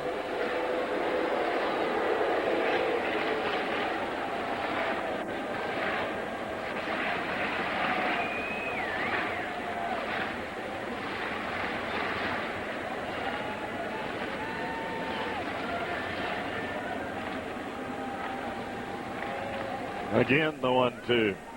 Set is the pitch, and it's hit foul down the right field line. And that time, David Freese got a little bit on the baseball.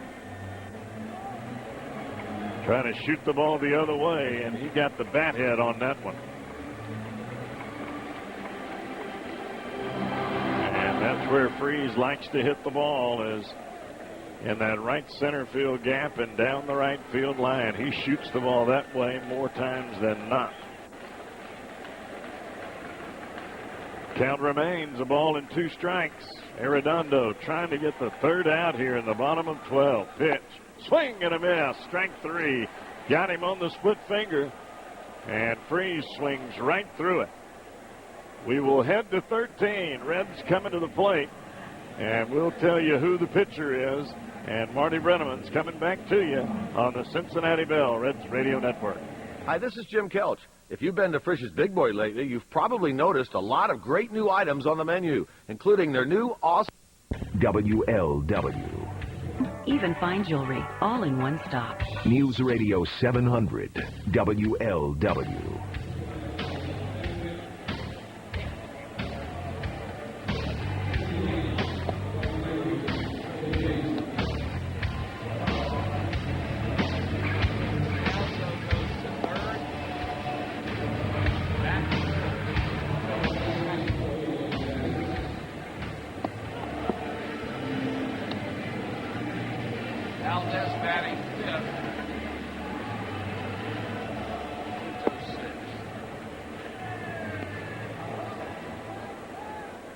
Left-hander Raul Valdez comes on, and he's only got a couple of times that he's been on the mound here this year. This will be his 4th appearance, 2 1/3 innings, and he's got 4 strikeouts. And the left-hander, the youngster, will be on here in the bottom or the top of the 13th. Jay Bruce first up, and, Daniel Descalzo started the night at third, went to second. He's back to third now as Bruce takes a breaking ball for ball 1. And Nick Punto is playing second base. Punto will be batting 6th, and the pitcher Valdez batting in the number 5 spot. Bruce taking a strike. Valdez has been around the block, 33 years old.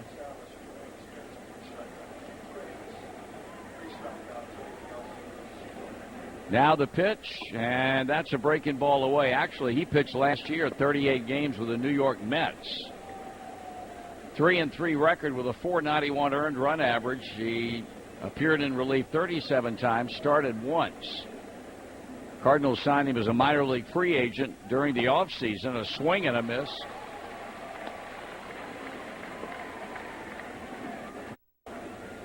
And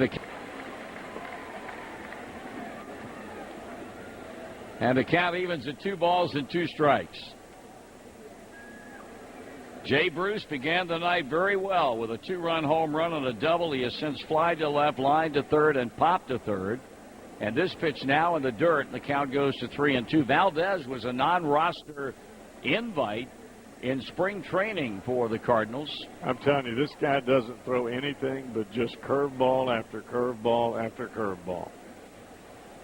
Well, he's gone the distance on Bruce, leading off inning number 13, trying to get aboard the pitch, and he walked him.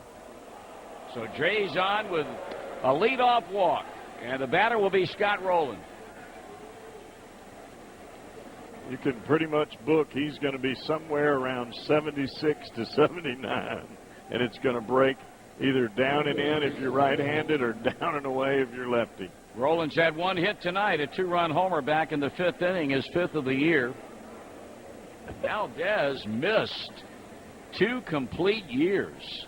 2 complete years. 2008 and 2009. Here's a pitch to Rowland, and that one's in there for a call strike.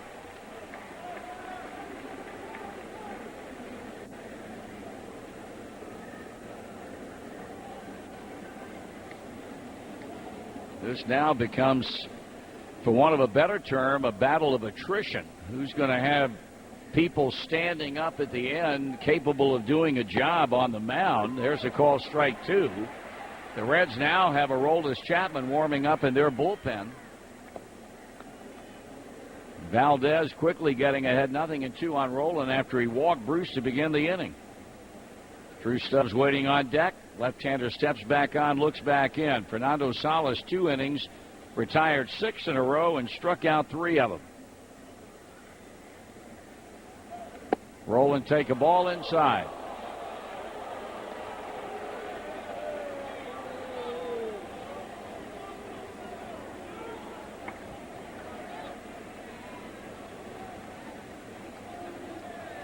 Scott staying right in that batter's box, staring out toward the mound. Salas looking down to Cruz, the catcher. Bruce leading at first base, and the pitch is swung on and fouled. And that's out of play, and the count will stay at 1 ball, 2 strikes on the Reds' third baseman. 8-8 the score.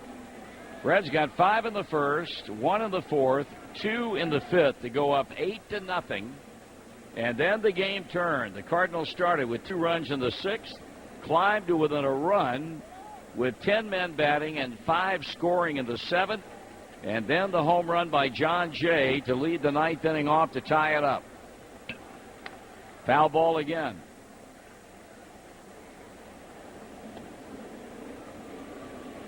While the Reds have Bruce and Rowland and Stubbs for certain here in the top of the 13th, the Cardinals will counter with Nick Punto, Tony Cruz, and Daniel Descalzo in the bottom of the inning. Bruce walked to begin the 13th, and it's a 1-2 count on holding on Rowland, who battles Valdez and fouls off pitch after pitch after pitch. Reds have not scored since the 2-run homer by Rowland in the 5th inning.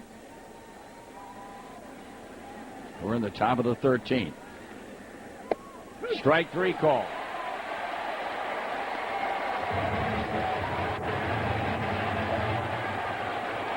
Rowland says something to C.B. Buckner.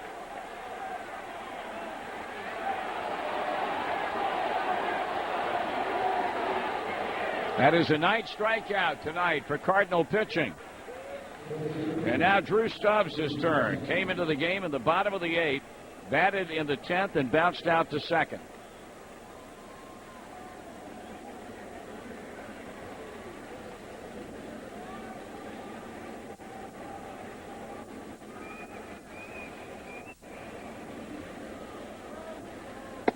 One ball and no strikes. 8 runs, 12 hits, an error for Cincinnati. 8 runs, 12 hits, no errors for St. Louis. Reds have stranded 5. The Cardinals have left 6 men on base. Valdez, the 7th Cardinal to pitch. Call strike. The Reds have also used 7. And apparently Chapman will become pitcher number 8 in the bottom of the inning.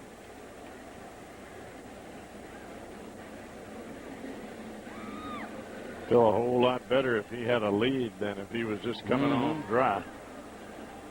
Bruce over at first. The check, the pitch, and started around at Stubbs, but checked his swing. 2 balls and 1 strike, 249 batter, 11 home runs, and 32 runs batted in.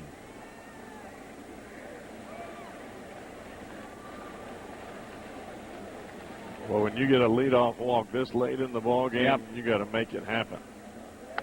Foul back.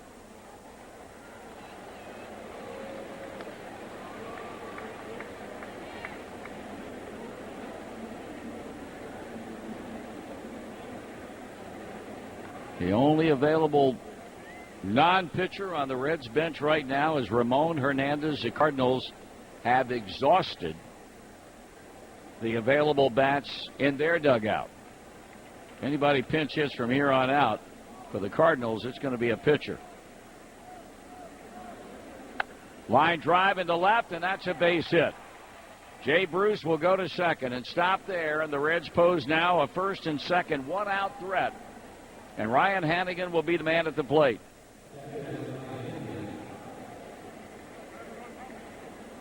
Now the question I ask you is, with Rowland batting in the 6th spot and Bruce getting a leadoff walk, why didn't you bunt? I can't answer that question. Me. Hannigan has had 2 hits tonight. Last up in the 11th inning, he popped out to shortstop Ryan Theriot. So the Reds trying to crack the tie. And the pitch to Hannigan, and it's in at the knees for a call strike.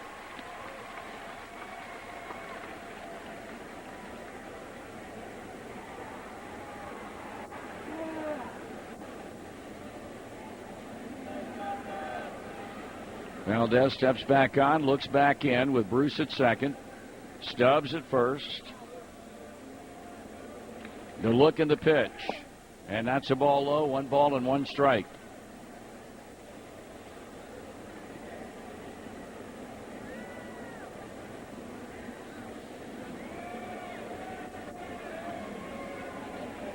Nothing going on in the Cardinal bullpen. Aroldis Chapman continues to throw in the Reds pen. 1-1 the count on Ryan Hannigan. The pitch. And a fly ball headed toward right field. Going back and making the catch, Skip Schumacher. 2 away in the inning.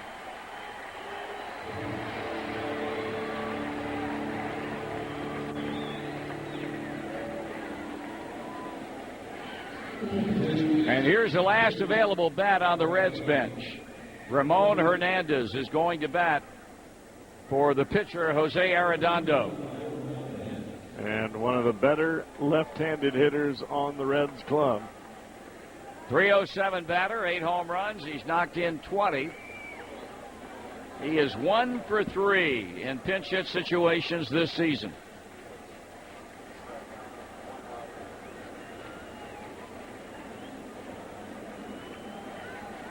So he is it. And trying to make something happen with 2 out and takes a strike on the inside.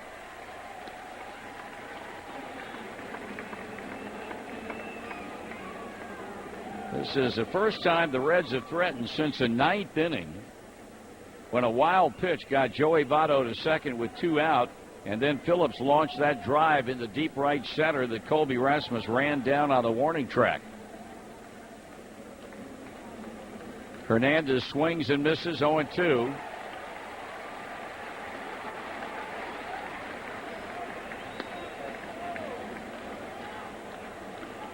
The inning began with a Jay Bruce walk. Scott Rowland struck out. Drew Stubbs singled to left. And Hannigan is fly to right. And Hernandez, he's in a deep hole now at 0-2.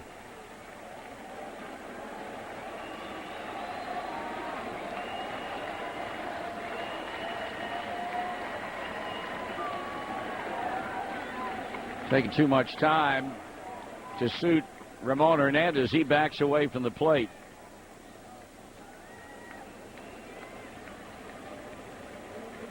Now Valdez back and looking.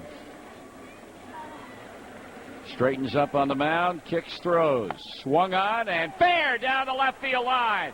Pull that ball into the corner. And 1 run is going to score, a ground rule double. But the go-ahead run is in as Hernandez jumped all over an 0-2 pitch and ripped one over third and fair down the line to give the Reds a 9-8 lead here in the 13th inning.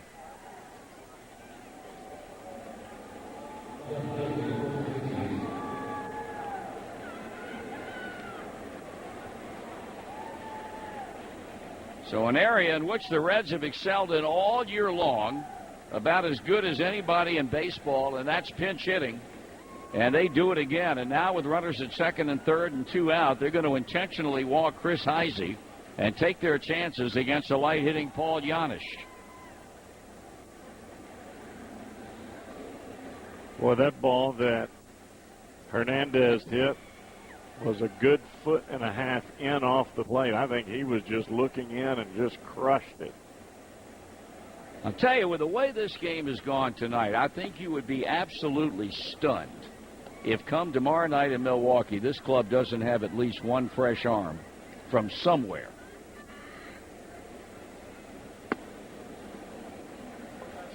I mean, if Sam LeCure is unable to give you any multiple innings out of the bullpen. Well, you know how I feel about this. I'm stunned that something hadn't been done already. Arms, bats, whatever.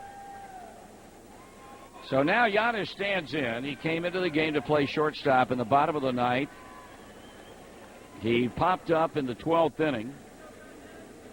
And with a go-ahead run already in to give the Reds a 9-8 lead, he's here now with the bases loaded and 2 out and takes a breaking ball for a strike. Well, as far in as they are playing him in right and center field, if he can find any kind of gap at all, he could really give the Reds a whole lot of cushion for Aroldis Chapman. Here's a stretch in the pitch, and it's up for a ball. I'd be happy with a 1-run single right here. I know you would, baby. I'm looking for the whole caboon.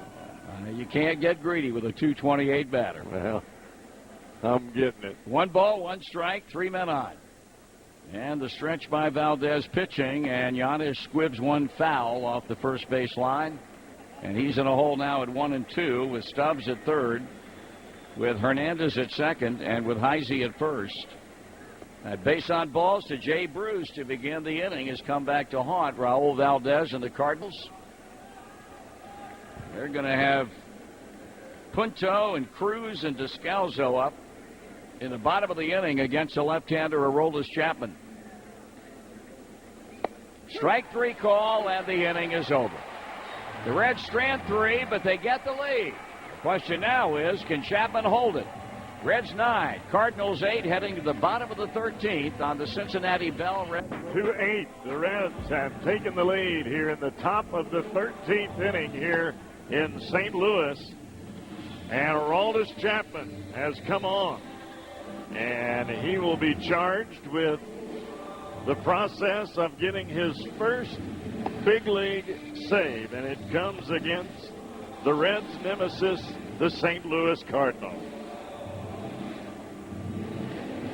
Again, to line up the Cardinal batters, it'll be Punto and Tony Cruz and Daniel Descalzo. This is a situation that Chapman has not been in up until tonight since his comeback from Louisville. He pitched 1 inning, the 7th inning in last night's game when the Reds were trailing 8-1, and retired the Cardinals in order and struck out 2. So here he is now trying to protect the lead and get the win for the Reds and Jose Arredondo, and also, as Jeff mentioned, pick up his first major league save. The veteran Punto, a right-hand batter, and the first pitch on the way, and that's in there for a call strike. 278, no home runs, 12 RBIs. He has spent time on the disabled list. And the thing about Chapman as of late, since he came back from the minor leagues, he's thrown the ball awfully well. That one in the dirt, dug out by Hannigan, and the count is a ball, a strike.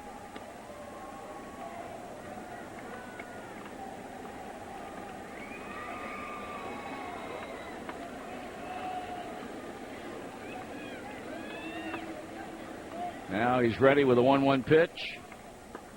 And that's grounded to second. There's Phillips making the play, and the throw on to first in time. That ball hit dead on the money, but Brandon was able to make the pickup, as he does most of the time, to throw Punto out, and now Tony Cruz stands in.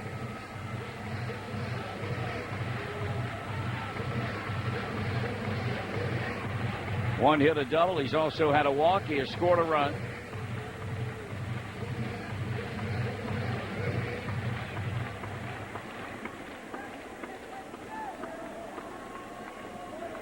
If the Reds win this game, and they're 2 outs away from doing it, it will not be under the column of being a pretty win. But at this stage of the year, as desperate as this team is to get wins, it will be still a big one. Way inside. He almost hit him with that pitch. Ball 1.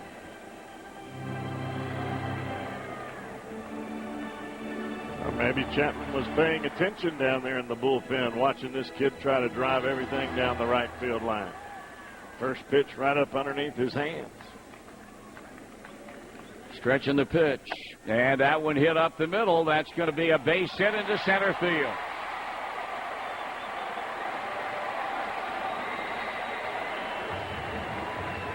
So the Cardinals are not going to go down without so much as a whimper. A 1-out bouncing ball single up the middle. The 13th Cardinal hit tonight. And here's a guy who's had 4 of them. Third baseman, second baseman, third baseman again, Daniel Descalzo. He was on through a 1-out single in the 11th inning, and then Arredondo with 2 out. Wild pitched him to second, but then he struck out Ryan Terrio to end that threat. Fastball strike.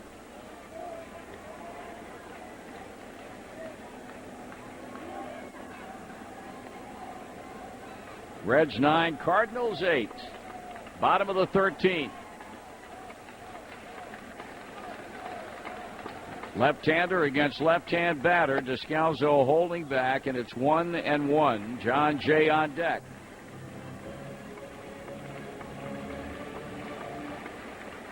So the Reds with their 8th pitcher of the night, Arroyo, Bray, and Andrusic, and Massett, Cordero, LeCure, Arredondo, and now Chapman. In with a 1-1. Noah throw on to first. And at the moment, the pitchers of record, Arredondo for the Reds and Valdez for the Cardinals.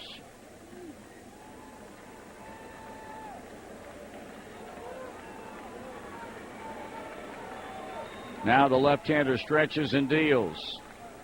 Swing and a miss. Pitch up and in. Well, that's called looking fastball, and you see it, and it's on you before you even get a chance to say, no. 1 ball and 2 strikes. Struck him out swinging, and that is under the category of getting blown away. Correctamundo.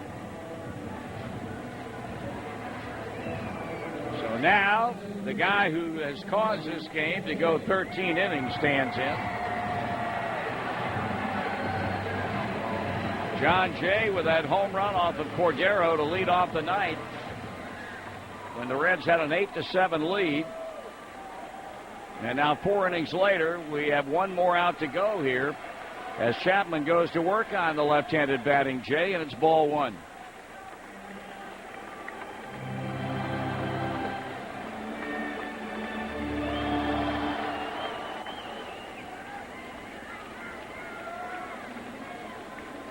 Runner at first base, 2 out.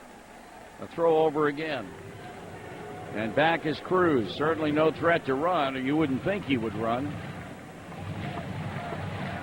Waiting on deck, Ryan Theriot, hoping Jay can extend the inning. Jay waving that bat out over the plate. Chapman, the leg kick and the pitch, and a foul ball back. 1 ball and 1 strike. Good fastball inside right there. He has a tough time getting to that ball, regardless of how hard the fastball is. Outfield playing Jay slightly as an opposite field hitter. A lot of room to right field. 1-1 the count on him with 2 out here in the 13th inning. And a foul ball back, and now the Cardinals are down to 1 strike.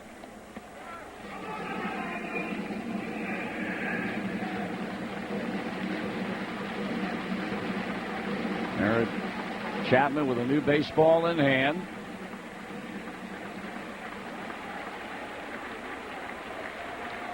Checking the sign out. Now the stretch, and now the 1-2 on the way.